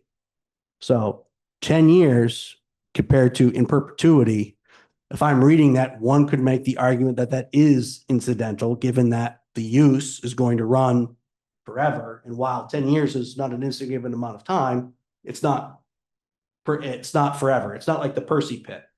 Percy Pit is designed to be a gravel pit, right? The ones off of Durham Highway Road, that's going to be a gravel pit. That's what its use is. Whereas the use of this land is for an industrial park. So to be fair, incidental isn't spelled out. So very briefly, what I did was to try and look at how do some other towns of a similar size. People, those with the hands, sorry, Tyler, but no problem. If you can just wait and let him finish his presentation. It is complicated, so I totally understand when you want to ask the questions, but it might be helpful for me to just run through it so you can kind of hear the full scope of it. So this is from Heinsberg's regulations. And again, this is in no particular order. I just tried to pick out some things that I knew of towns that were either roughly the same size as Morristown or in our general area. So this is from the Heinsberg zoning regs, which defines landfill and excavation as any land alteration or excavation for commercial purposes, which involve the moving or extraction of sand, gravel, topsoil, loam, sod, landfill, or similar substances, except when incidental to or in connection with construction of a building or other site improvements related to a town approved development. So that means a project approved by the Development Review Board. So while worded a little differently, Heinsberg mirrors our language, if not necessarily in words, but intent. So that would then take you to, see my next one I have. Now, as an example of one that doesn't do it, St. Albans Town doesn't allow incidental extraction. Richmond, the town I used to work for, does, and it notes in its land development section, this section shall not apply to the removal of earth resources incidental to the construction of a building or its access on the same lot, normal agriculture, forestry operations, public construction, or the operation of a cemetery to the extent reasonable for necessary such purposes. So that's essentially saying the same thing, that if you are removing material and selling it, but it's incidental to what you're trying to do, it's allowed. Because again, the purpose of the project is something other than rock extraction. So while that may occur, it's not what the ultimate use of the property will be in perpetuity. So Hyde Park also has something very similar. In any district, the removal of soil, sand, or gravel for sale, except when incidental to construction of a building on the same premises, shall be permitted in conformance with the bylaws and only upon approval by the Development Review Board. But again, it's saying that doesn't apply. The DRB approval of that doesn't necessarily apply if it's incidental to the construction of the building on the same premise. That then takes you to Waterbury, which in their regs, they define it as the removal of sod, loam, sand, and gravel, clay, or quarried stone or other resources, except when incidental to or in connection with the construction of a building on the same lot. Now, they do something a little different, where they actually define what makes something incidental. And that note goes on to note extraction of a material in excess of 1,000 cubic yards that is transported offsite shall not be considered incidental to construction. So. And how many yards was that? 1,000? 1,000, yes. That was a low limit. And then it goes on. Hardwick also notes that I have Hardwick's, and they note in theirs an exclusion, which specifically excluded from this definition are the grading and removal of dirt, which is associated with an incidental to an approved site plan or subdivision, or an excavation association with accepted agricultural practices. So again, we've kind of got the gamut, right? We have towns that 3 of the ones that I mentioned more or less follow the spirit of what's in our rules, if not to the letter. We have one that kind of does it exactly to the letter. We have some towns that don't allow it at all. I don't believe Stowe allows it. And we have one that allows it, but sets a governor as to where something crosses a threshold to incidental or not. So to say that while people may not like what's in the bylaws, and I think it's certainly open to criticism, it's not the language that I would necessarily choose to use, but I wouldn't say it's an outlier in that. I think if I was to broaden this out, I think I would find a similar pattern of municipalities allowing it. Some might regulate it more than others. Some may prohibit it, but we're certainly not, from what my very limited research was of it thus far, we're not an outlier in terms of the language that's in there. Thank you, Tyler. That's very helpful to all of us, I think. As you said, it may not be what we want to hear, but that is what's in our bylaws. And that is what you need to abide by. That's all that's what you have to work with, and that's what the DRB has to work with. So I guess I would just I know there's some hands in the audience, but I want to give the board a chance first to comment. So are there questions for Tyler? Etienne is here as well, representing the Planning Commission. But Laura? Again, having served on these boards, I think it would be helpful that these can be changed. And I personally have had one changed for holiday lighting for an incident that I came across. So, you know, it's ever changing. So I think it would help if you could explain what the process is to get a zoning law changed. Because I think there might be some interest. Yep. So we're in the process of doing a zoning bylaw rewrite at the moment. Basically what we do with that is, you know, we open it up, you know, the planning commission gets feedback from various parties or myself or whoever and tries to come up with ways to improve the land use regulations. And towns kind of span the gamut a little bit with it. Some do them every year, which I don't necessarily like. Some do them in a much more comprehensive way of doing it. But we have essentially a series of public hearings. We'll debate the language in public. Once we've done that, what I'm trying to do is we'll go to the village trustees, see if they have any comments with anything. Once we kind of get that ironed out, we have some ongoing throughout this process is legal review of the language to make sure we're in compliance with state statutes and things like that. Then we have our warned public hearing, which is essentially where we have the public can come in and provide more additional feedback on that. And then the board votes whether or not to forward the regulations to the select board or not. And then the select board will have 1 to 2 public hearings, depending on the size. I think Morristown has to have 2, I think, off the top of my head, but there's a size threshold that if you're over a certain size, you have to have 2 public hearings.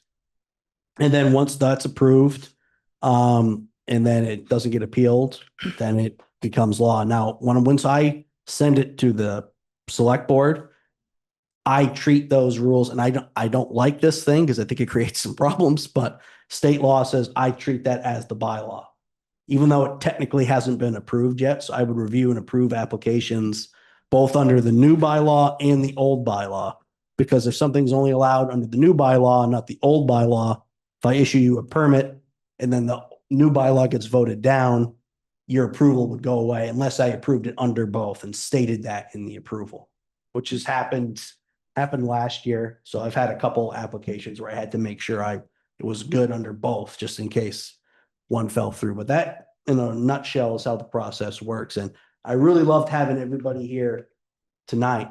But it's important to remember that the public opinion and having the public ability to weigh in on what types of uses we do or don't want to allow really should be directed towards myself and the planning commission. Because once it's in the bylaw and once there's an application in front of the board, we're no longer saying whether or not we do or don't want these types of uses. That has been defined. The only thing we're looking for is, did you comply with what you were required to do this use or did you not? And it's very important that we don't get to discriminate on applicants based on what type of business they are. I have to treat Dollar General the same as I do, you know, a super local, you know, boutique store here in town. If they're trying to do the same thing, I treat them the same. There's no special applicants. There's no special cases. It's, did you do this or did you not do it? So it's important to remember, like, and it's great to have people show up at the development review board meetings. I get a lot of people. I just had one, a full house, but a lot of the concerns that were being raised at it, while important, are better suited for the planning commission level, because the DRB, once they get the application, they're looking at, did you or did you not comply with the rules? Not should we or should we not allow this type of development? So that's broad strokes in a nutshell. I hope I answered your question. No, you George? did. No, sorry. And I just want to say that this was how the whole Airbnb zoning got into place. And you just have to be diligent, but it starts there. Thank you. Sorry. George? Thank you. So Tyler, I think you highlighted, oh, sorry. I think you highlighted one of my questions, and that's the word incidental.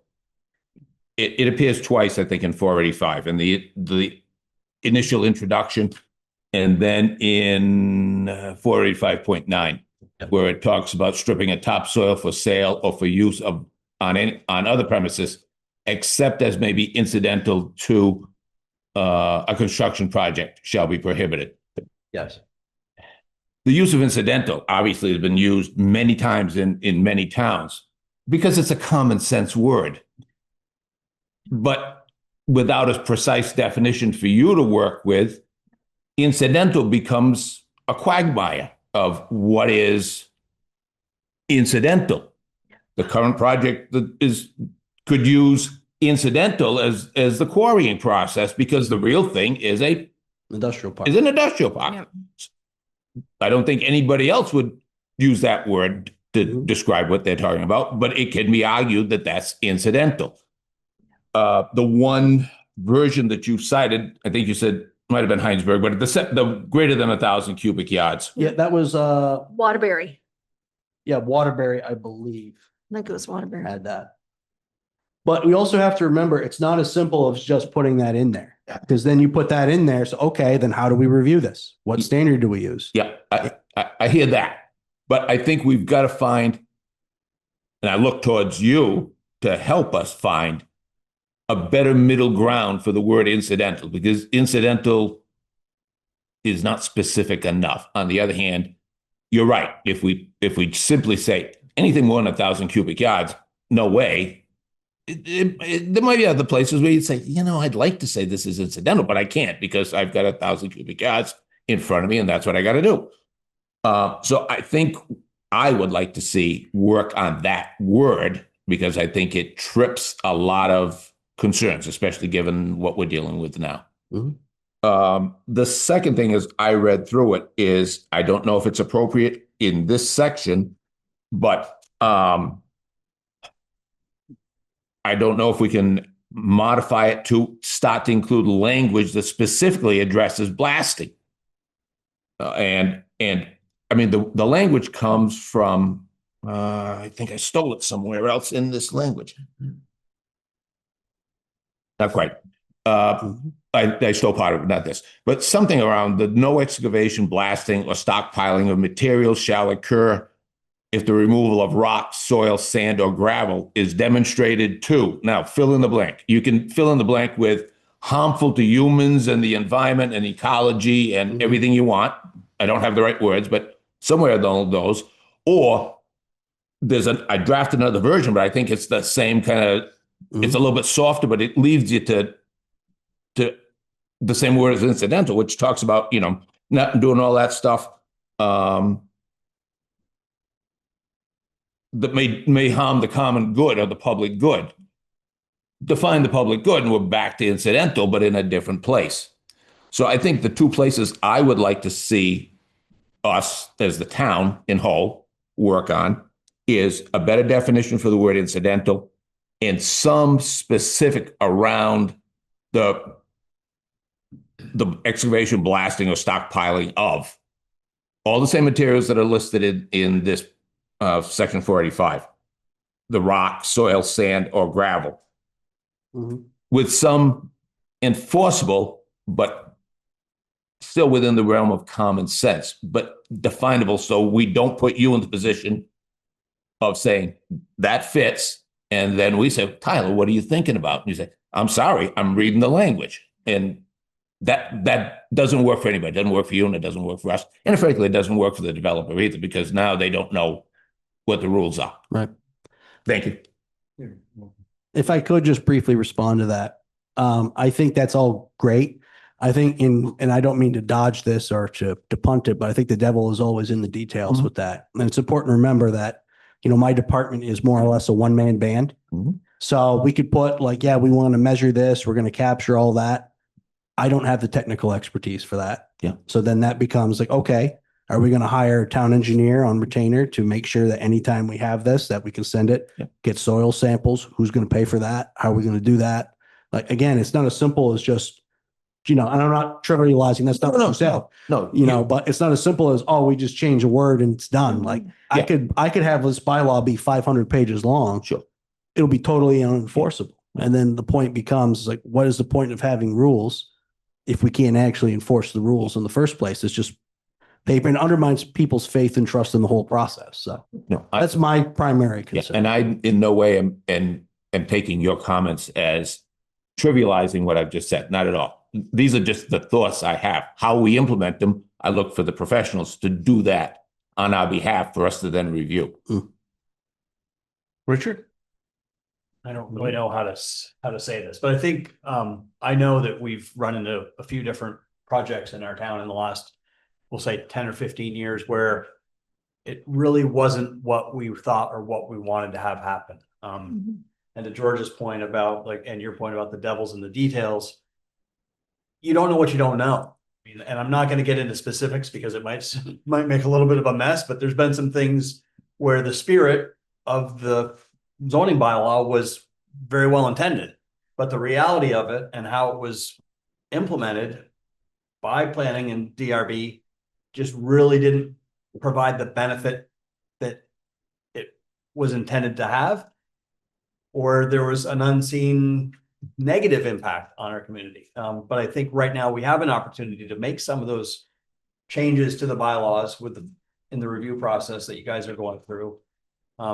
But there's no easy, to your point, there's no easy way out or magic sentence that's going to change anything, because there's a way around just about everything you say, no matter how you word it, to your point of a 500 page or 500 word sentence about this. That's all Leah? I would mirror a lot of what George said. That was a lot of my questions as well. I would say probably the most often question I've heard in the past couple of months has been, how do you define incidental to the project? And is there a time frame to that? Is there a dollar amount to that? And so one town has established thresholds. So I think that's certainly a conversation that we might want to explore. The other thing that comes to mind, and I can see it, I did look at rewrites, is definitely, we want legal counsel because we want to make sure we're in compliance, of course, but we also want to make sure that residents can read our bylaws and understand them. And I can see that effort's been made to make them understandable to a layperson, but I still think there's a couple of areas where another go around could help, particularly in the appeals section. Some of the language is confusing as to who specifically the appeal goes to, and then within a time frame. And on one occasion, it points people to the Vermont statute by number, but a simple sentence that provides a time frame could be helpful. So just another pass at that section would be helpful. But definitely can see the care and the attention given to it, and I appreciate that. Don, can I add one more thing? Tyler, any thoughts? Or and that's all well taken. I think at this point, and this is my question to you guys. As you well know, we've been in the process of rewriting the bylaws, I think, since 2004, more or less at this point, ongoing. And there was kind of a mix of, the planning commission brought something up. There were some issues with it. It came back. We had the downtown designation. There were some issues around needing to make changes to get the downtown designation. And then that kind of happened anyways, even though that the changes hadn't technically been approved yet. So my ask of you guys is, what is the direction, for the commission tonight? Do you want us to rework how we do rock extraction in this bylaw prior to you guys voting on it, approving it? Or are you okay with us taking that under advisement, getting what we've been working on through past, and then coming back around on the other end of it and dealing with this issue at that time? And the reason I say that is, before you answer, is just that what we were trying to do was to get this to you guys sooner rather than later. So right now, I'm trying to schedule something. Looks like I'm going to be going to the village trustees March 5th with the document as is to give a walkthrough. They know it's not done, but I want to make sure that they're involved in the process as we're going through it. Then it's going to come back, take their comments. If I have to make any more substantive changes, run that by legal review. Once that's done, if I need to meet with the trustees again, I will. If not, we'll try and set our public hearing and get it to you guys. So, just in my head, we were trying to do this, when we initially were talking about this, hoping to get you something in March, right? Or March or early April. If we're going to go back and redo the gravel thing, and again, it's your bylaw at the end of the day, you guys vote on it to approve it. But just know it is going to bump the timetable back. I'm not saying that's a bad thing, but just wanted to be upfront and also make sure that the planning commission is aware of what the ask is of them. Because I think there's been some frustration to that point where they felt like things have been happening to them and they're reacting to that rather than being able to plan, not to use a pun, but to plan for how they want to try and do this. Since this has been presented to us tonight and given the public reaction tonight as well, I guess one of the questions is how much time will this bump this back? Are we talking a month or two, or are we talking a year or two? Unknown, depending on once I get into it and how in depth people want to get and the comments that we receive. Like, again, people could be like, oh, we just want to change the word in that to incidental to say it's that. Okay. It doesn't sound like that's what you guys want. And it may have some other unintended consequences that you'd have to kind of game out and play with.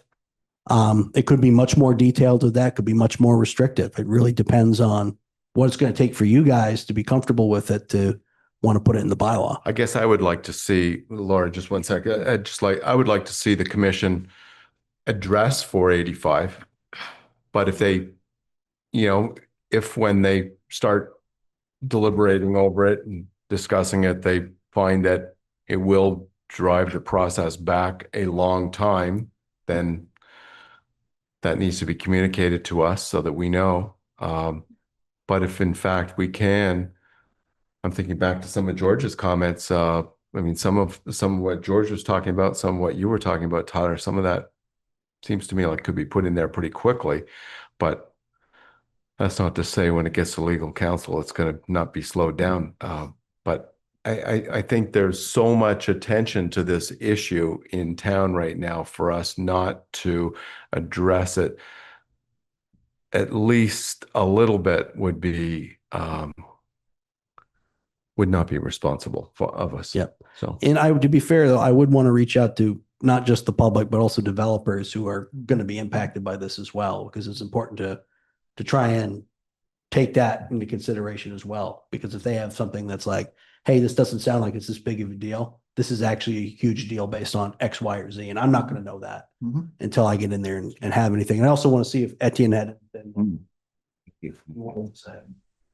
Etienne Hancock, Bank Council. I just wanted to reiterate, yes, it's important that we have to invite, really, we need to invite Garrett Herchak to a meeting to discuss, because if we're going to throw out a number like 1,000 cubic yards, none of us in this room can contextualize except for maybe Donnie, but how much fill that actually is. Pardon me? Contextualize how much fill that actually is. Right. And I think of the 54 unit development that was done off the rail trail over the last several years. There was a lot of rock extraction to put in those units of housing. We need to be very careful not to prevent that from happening. And then the second point is really the silica point, which is, I think, ably managed by Act 250 right now, much better than local zoning, just my personal opinion. That's what they're charged to do, is to protect public health with expansive projects such as this industrial park and the quarry, or whatever you want to call it, the rock extraction that's taking place. We need to reach out to experts to advise us on how to address that at the local level, if at all. Probably there would be something that we should add in there. I was just reading, and one more second here. Before this meeting, I was just reading an article about a town in Wisconsin who have just discovered that most of the wells in their little town are contaminated with PFAS from a couple of key industries that had built up over the years and no one knew. Yeah. That kind of contamination is not really, it's pervasive, it's endemic, it's jobs, and it's really hard for a local community to manage. Again, one of the reasons why experts are necessary. And I think Act 250 in this case is necessary. Yeah, thanks, Etienne. Go ahead, Laura, and then we'll open it up to the audience. So just real quick, and I'm glad you brought this up, Etienne. I was actually involved in an Act 250 in Burlington as an interested party with Mayor Weinberger, because the Burlington waterfront was under the jurisdiction of Act 250. Different governor, different time. And I can tell you it was really interesting. It's been interesting because Act 250 used to be ultra conservative, and it was the complaints where it was stopping development. We now have a different governor, different group, and I totally agree with ideally, you know, we can't handle everything at a local level, and the process is supposed to be that, you know, we have our zoning, and if there's an environmental, it goes to Act 250. It seems to have changed. And we spoke about this at the legislative breakfast, so I certainly would have everybody reach out to your legislators, because again, if we start, it's a big issue, and we need these divisions, and Act 250, that's what they are commissioned to do. So I just want everybody to be aware that, you know, it doesn't always stop here. So get to your legislators, and we need Act 250 to do their job, which is to help us on environmental and, you know, because we used to always say, oh, Act 2, being on the DRB, we all, you know, it was like, oh, this won't pass Act 250. And stuff has been passing, to the surprise of all of us. So again, just be careful, because we could get bogged down for years trying to get the right language. And then our attorneys can come back and say, you don't have the authority. So that's one of my concerns. Okay, comments from, I'll take Josh. I know he's a member of the planning commission. Go ahead, Josh, and then you guys want to come up to the microphone afterwards.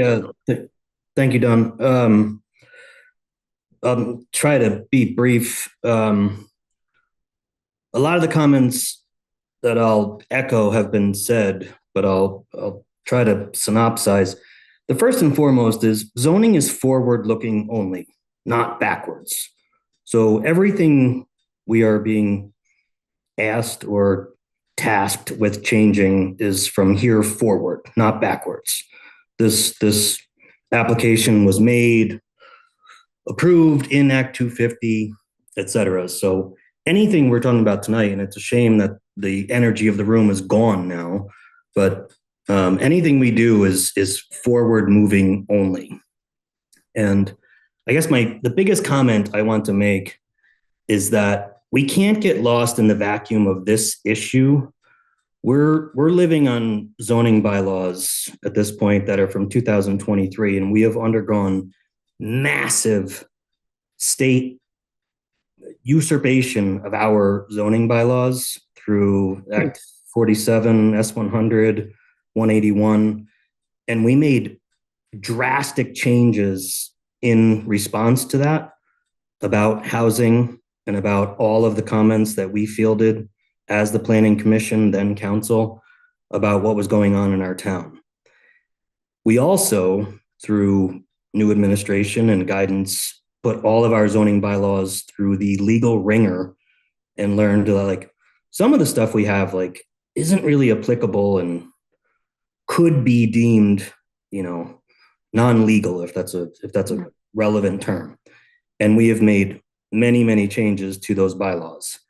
They were active for a time, didn't pass, and then reverted back to what they were, which is exactly what Tyler is trying to avoid. Like, okay, they're going live.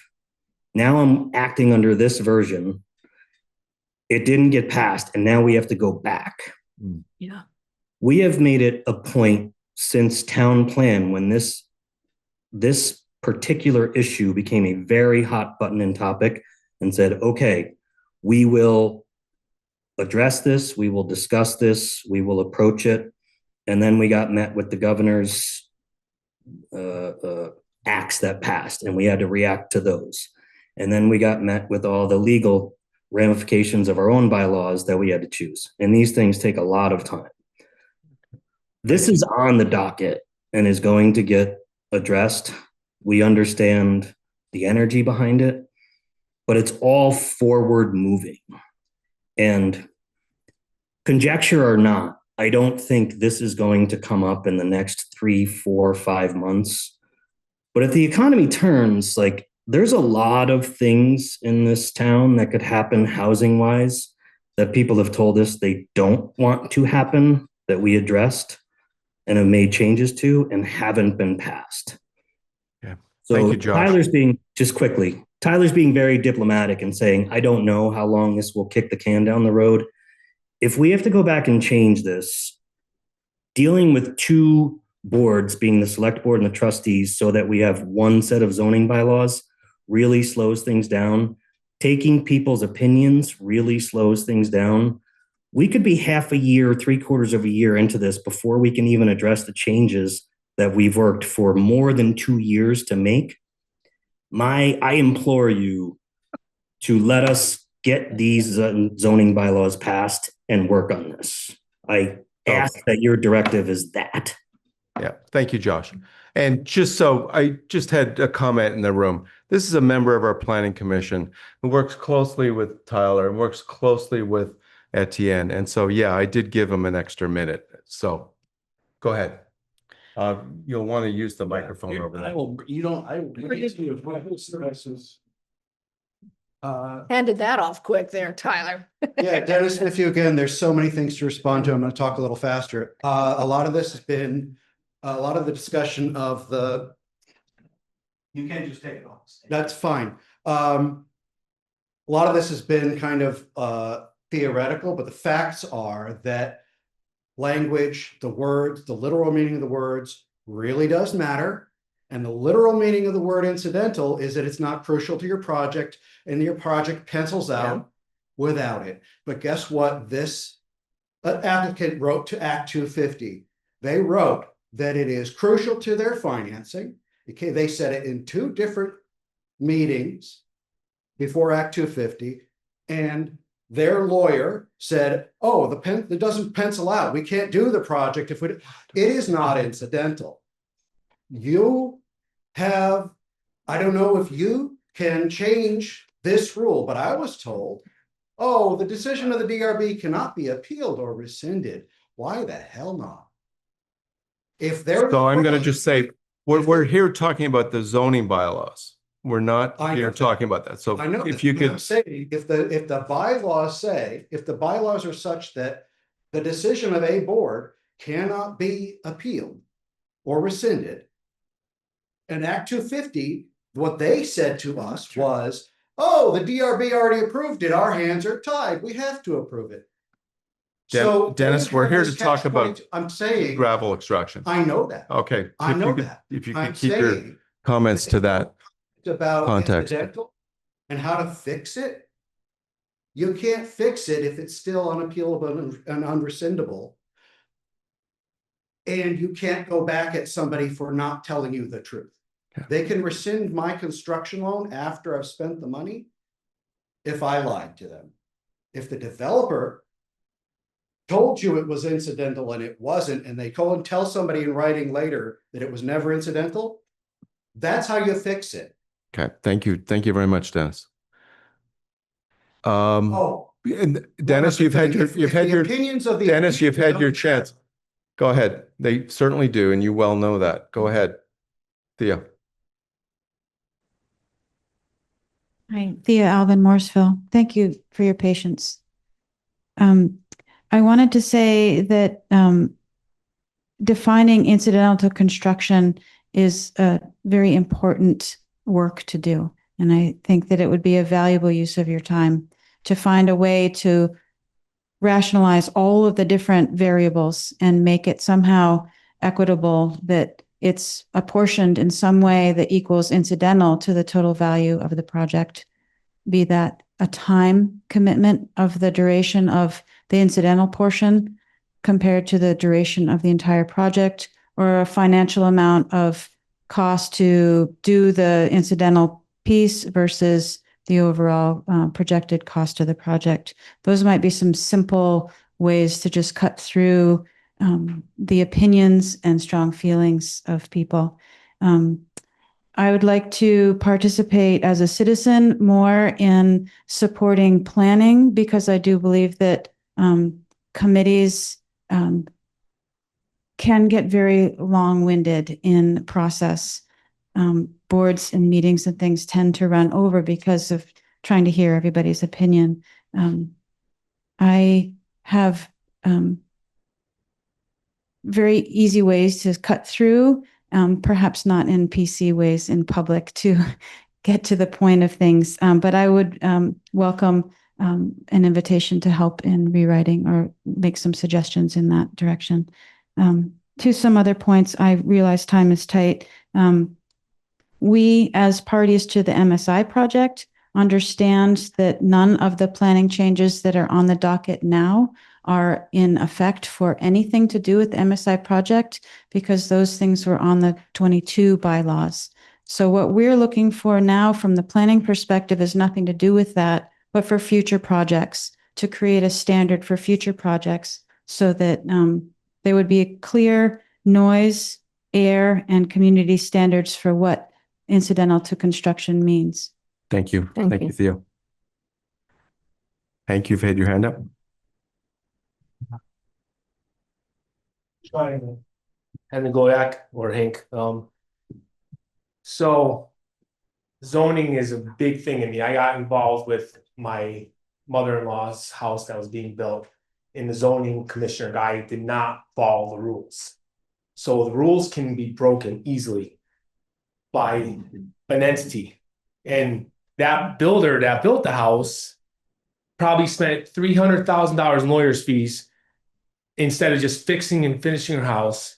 And that guy's out of business now because of absolute awful humans.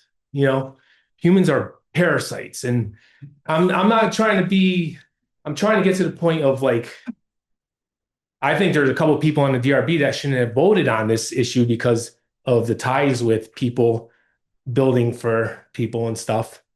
And also, Graham Mink's apartment building over there was 15 feet, a whole floor higher than it was supposed to be. And he was issued no violation when Ooh La La had a sign that was big by 4 inches on one side, got a penalty.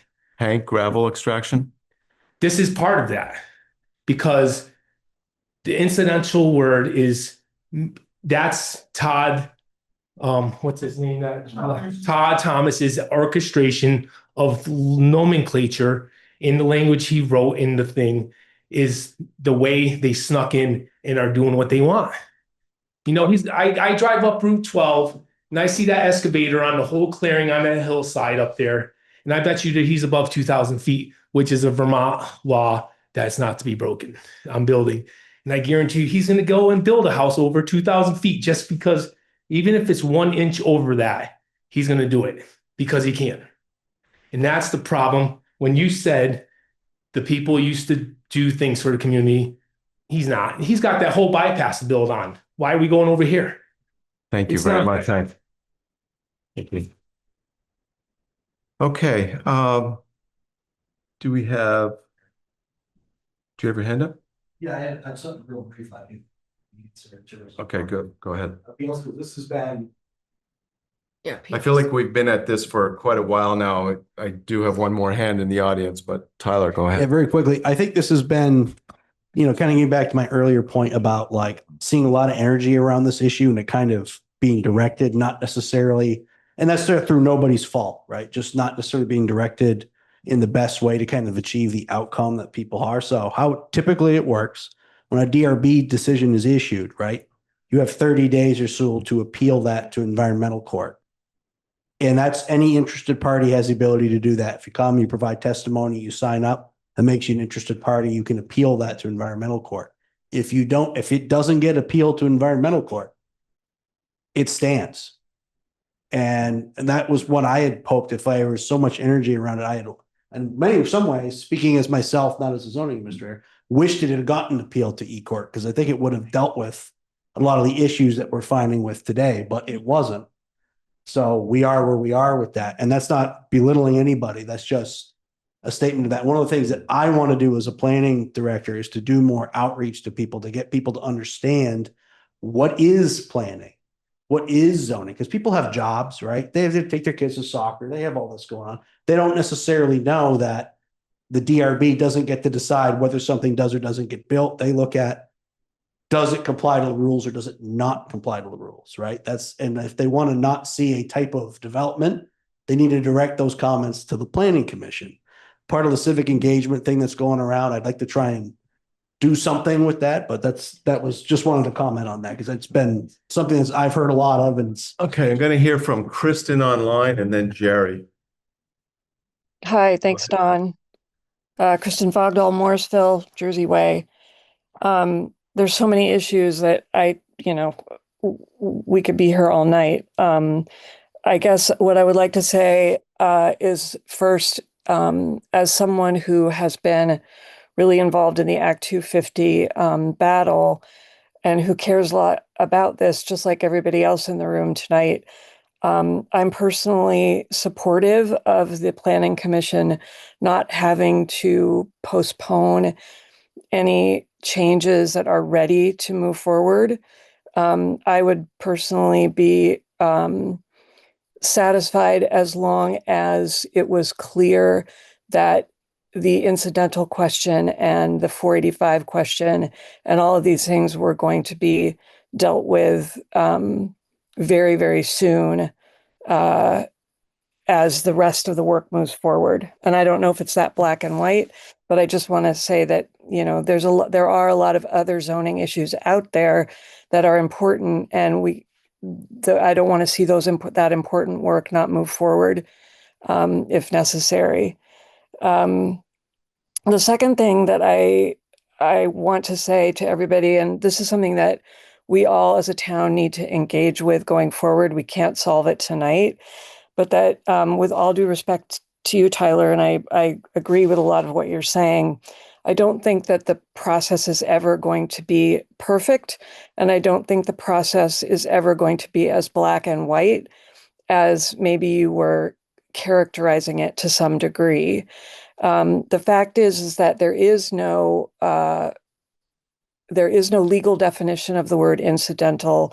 There is no statute in VSA Chapter 117 that would have definitively clarified the situation that now exists with the Hershak property. And as Act 250 becomes potentially more weakened by the state, we are in a situation where the Planning Commission and the DRB will potentially be having to weigh in on more and more complex cases like this one. And so thank you, Kristen. Thank you.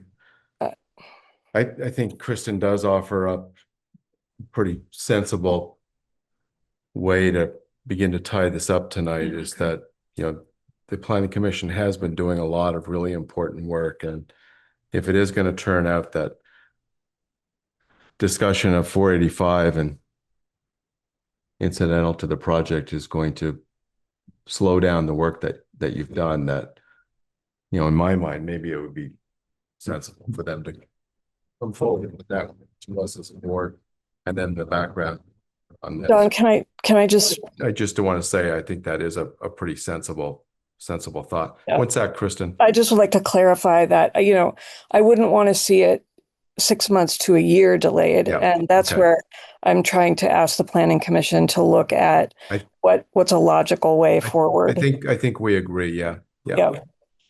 Is that Microphone, and then Jerry.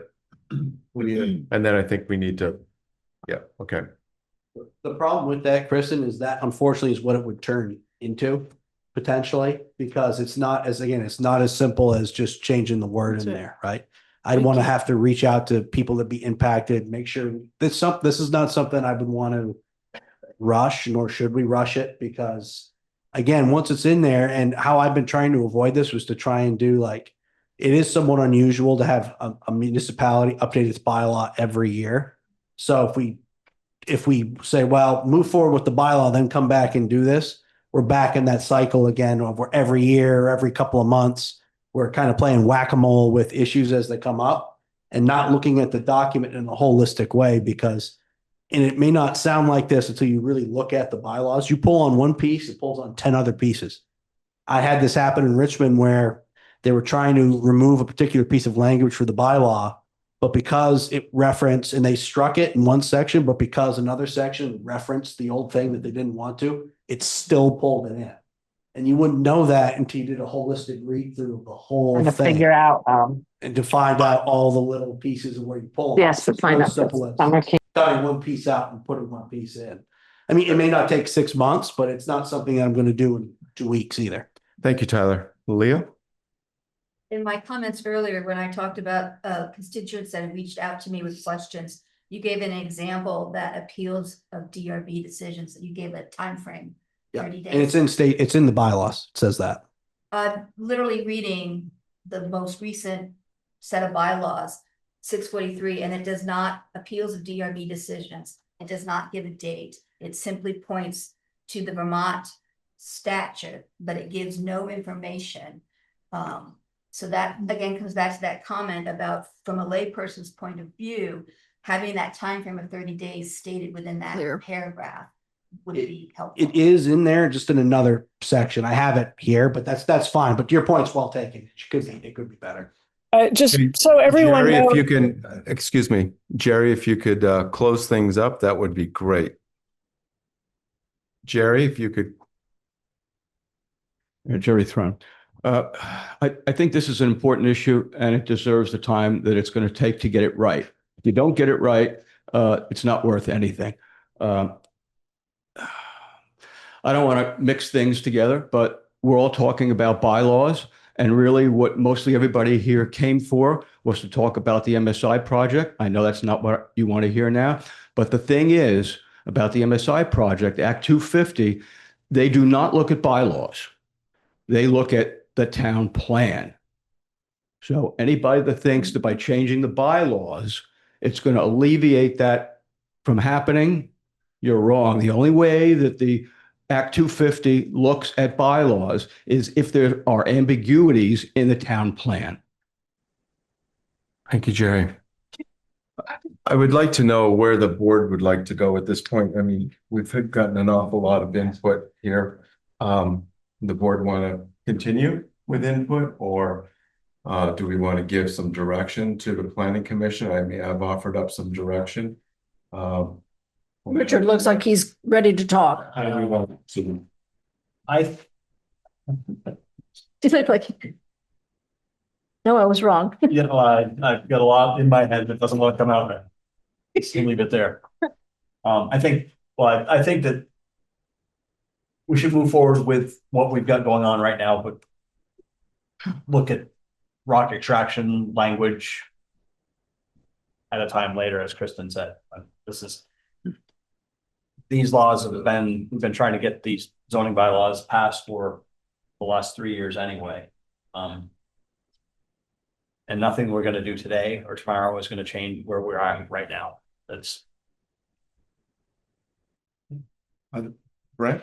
I just want to be very clear that this process will at least, if the zoning bylaw process goes through, it's going to be 3-4 months for by statute for how it is now. And I'm not promoting one way or another, but I want to make sure that nobody leaves here thinking that within 6 months from now, this is going to be addressed.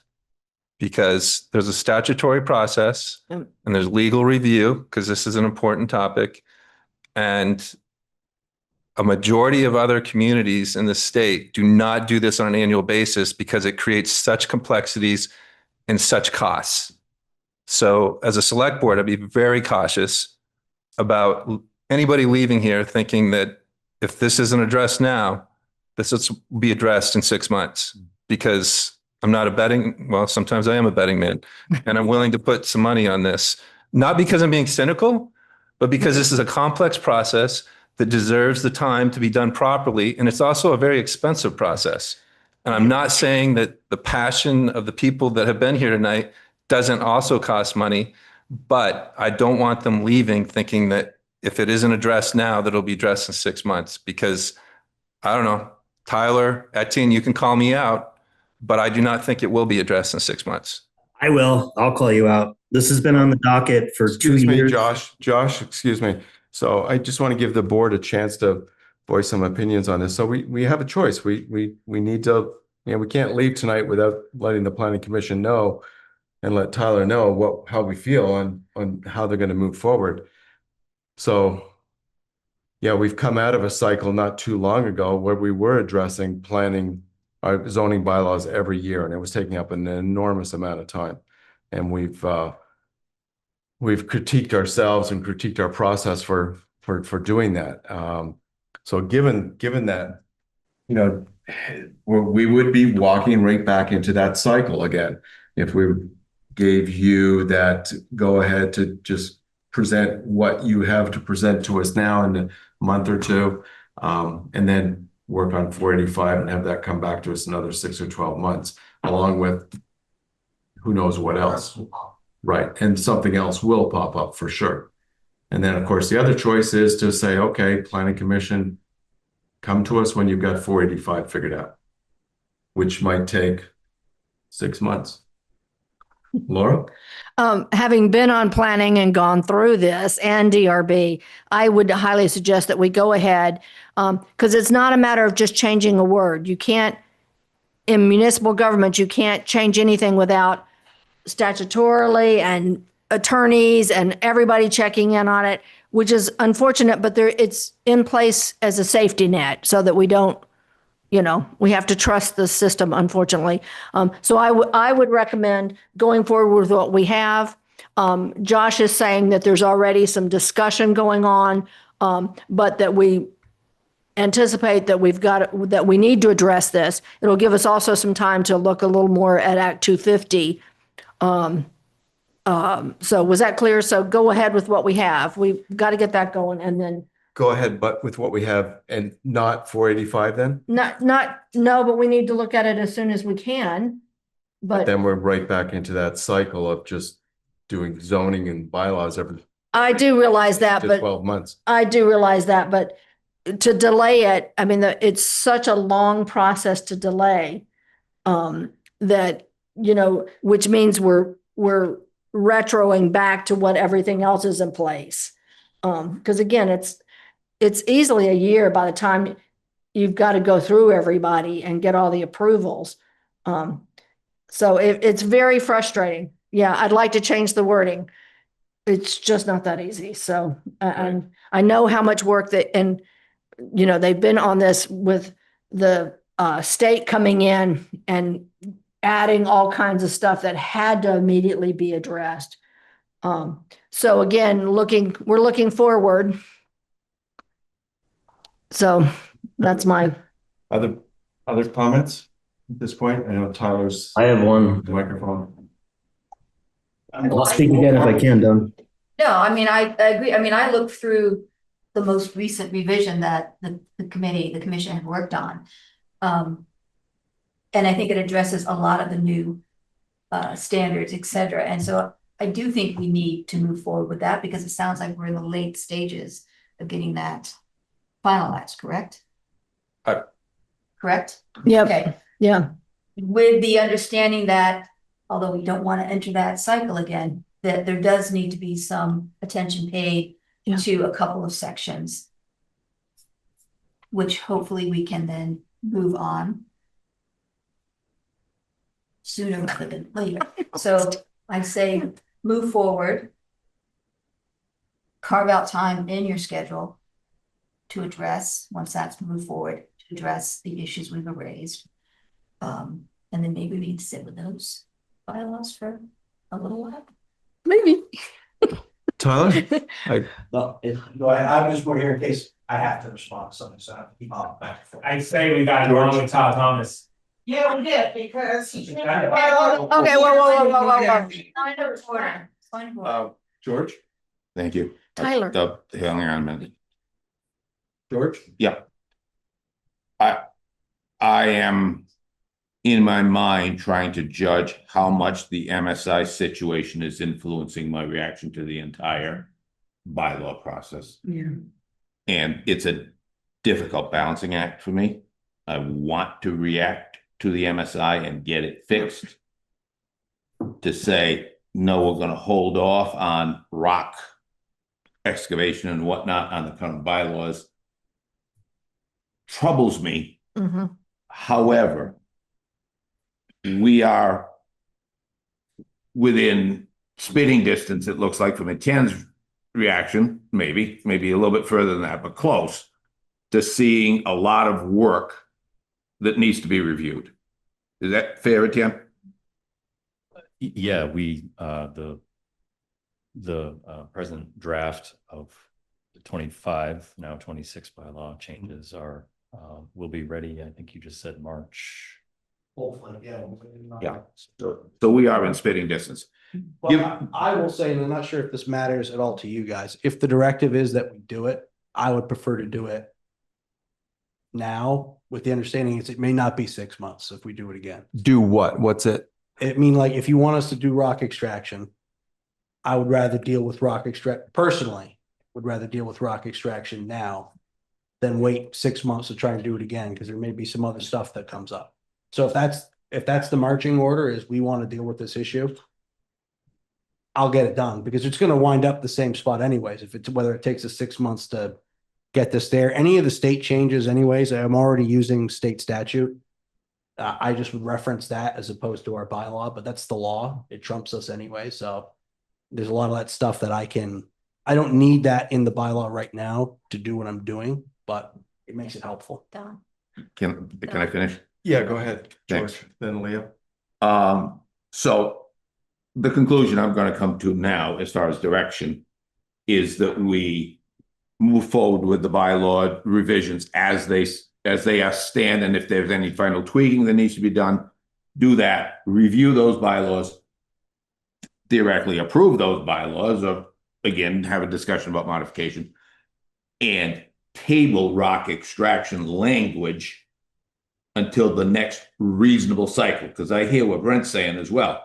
If as soon as in March or April we vote to pass the bylaws that are being prepared, and then we immediately turn around and say, now we got to deal with rock extraction, not only are we getting into that cycle you're talking about, we're getting into another cycle of expense that we need to deal with. And I think we've got to move forward with what the Planning Commission has been working with, get that passed, see what else might collect. There may be other things that we're going to want to see in 2 months, 3 months, that need to be added back in or modified.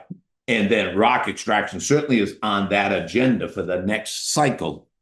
But I think we've got to go forward without rock extraction, as much as it frustrates me to say that. Even though that rock extraction may not happen for a couple of years. Yes. Yeah. I hate to Leo? say it, but yes. I'd like to know, Etienne, as chair of the planning commission, what would your recommendation be? To be honest, I believe that we should release the bylaw as it is. I guess I Can't hear you. we should release the bylaw as it is now and deal with rock extraction later. I would say it's a minimum 6 months of meetings before we get to the zoning bylaw change process, which adds 3 to 6, depending on success. So that's a year minimum just to turn around the bylaw again, to deal with, to incorporate those rock extraction changes. And the second point is we don't have any other industrial parks where this can happen again that I'm aware of, and projects of any kind of similar magnitude. So there's time, as far as I can see. Developers don't come to us and tell us their plans that way, although sometimes they do when they want changes. But at the moment, I don't see this happening again soon. So I just want to be clear with the board. I mean, if this is the direction we're going to go in, then rock extraction is not going to happen in 2026, and it may not happen in 2027 either. We just need to be clear about that. That I don't want, I think as others have suggested, don't walk out of this room thinking that if this is where we're going to go, that we're going to turn around in a very short period of time and address this. Other comments from the board? Are we good as a board with what we're suggesting? I am. And let me just try and reiterate what we're suggesting, because we've been around that. The Planning Commission has been working, I know, for a couple of years now, a lot in the last 12 months at coming up with a new set of bylaws for the select board, for the village trustees and the select board to consider. And that we're asking them to pull that together and present it to us as a board. But that we will not be expecting a revision of the conversation that we've had tonight. And so we're good with that. A lot of head nodding. We're all kind of in consensus with that. So do you feel good? Yeah, just to be clear, not actually when there's a full extraction related. Yeah. That happened. And this board is feeling like that later date, maybe. Could be later. Could be later. So I'm just not promising. That's all. Like I said, it could be other things that come up that I would ideally like the muscle sit with. Like if it's something we have a window, we can strike and do it. I would do it, and with the understanding that this is kind of hopefully the last one off, and going forward it'll be much more. Tyler, we can't hear you. Sorry. I said I hear my marching orders. Like I said, I'll hold off and we will try and get to it as soon as we can.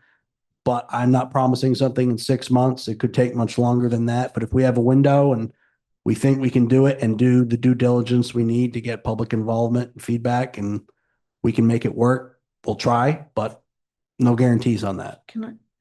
Yeah. Okay. Can I add just one quick thing? Yeah, go ahead. It's really, for technicality, it's a rewriting or a revisit of section 485.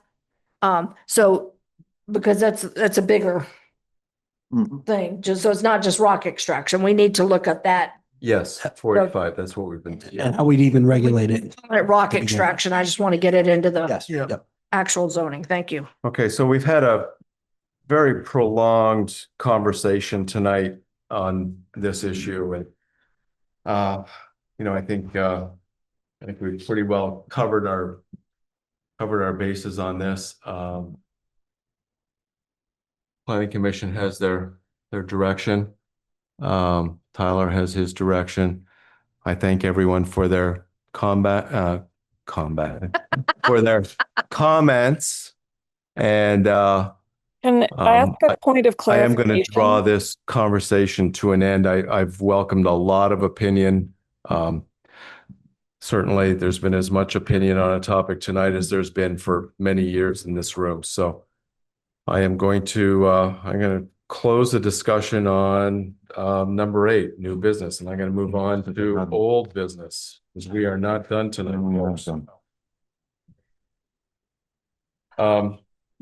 You can take a break. Go ahead. Yeah.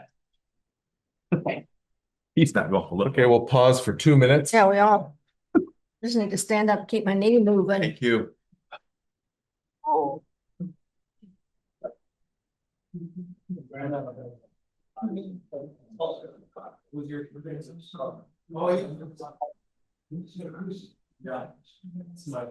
Many commissions earning their money tonight. 7.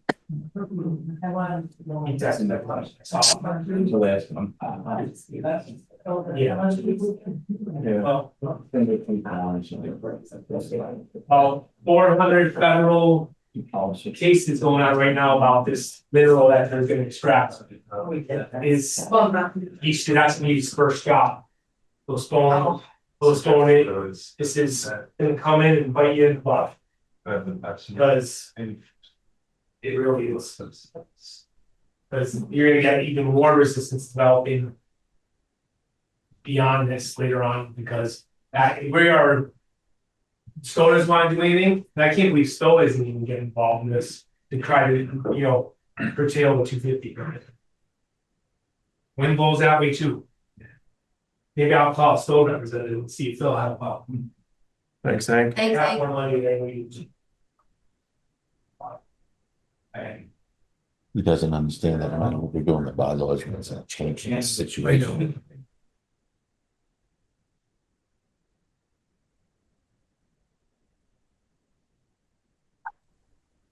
Okay. I'm fine with that. As soon as Richard comes back in the room, I'm going to continue here. Yep. Have to probably move the conversation down the hall. Judy. We've had a blowout. I can bring some duct tape. What'd you do? Did you break the mic again, Laura? No, it's teasing you. I know. It's the windscreen. Yeah. Oh, yeah. And it just keeps. Extras. Let's just take one of mine. You do look like you're having a press conference. Oh, now we're gonna get feedback. Do you want any food, babe? What kind of food you have? What were your thoughts on the game? Which one? Yeah. You got all the microphones. You're like a coach. At the press conference, the post-game press conference. About playoffs.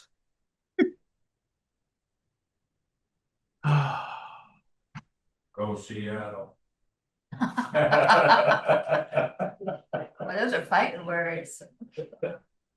Bring it on.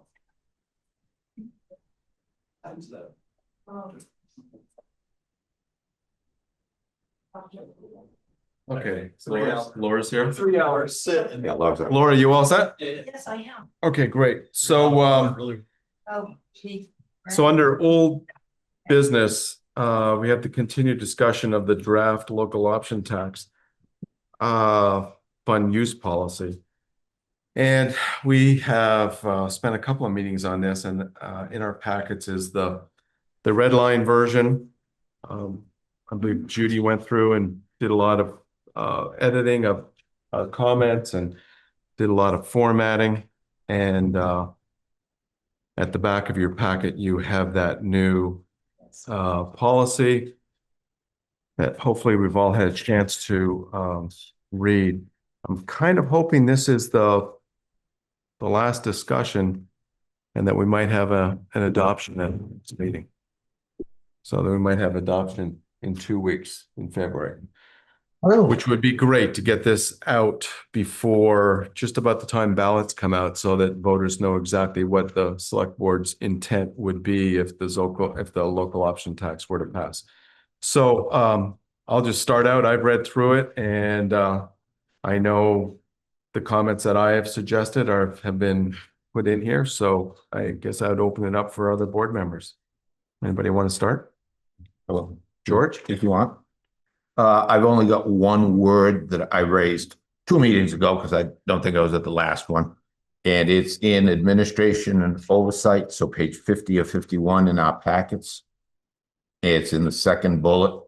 And it says the select board shall authorize all expenditures.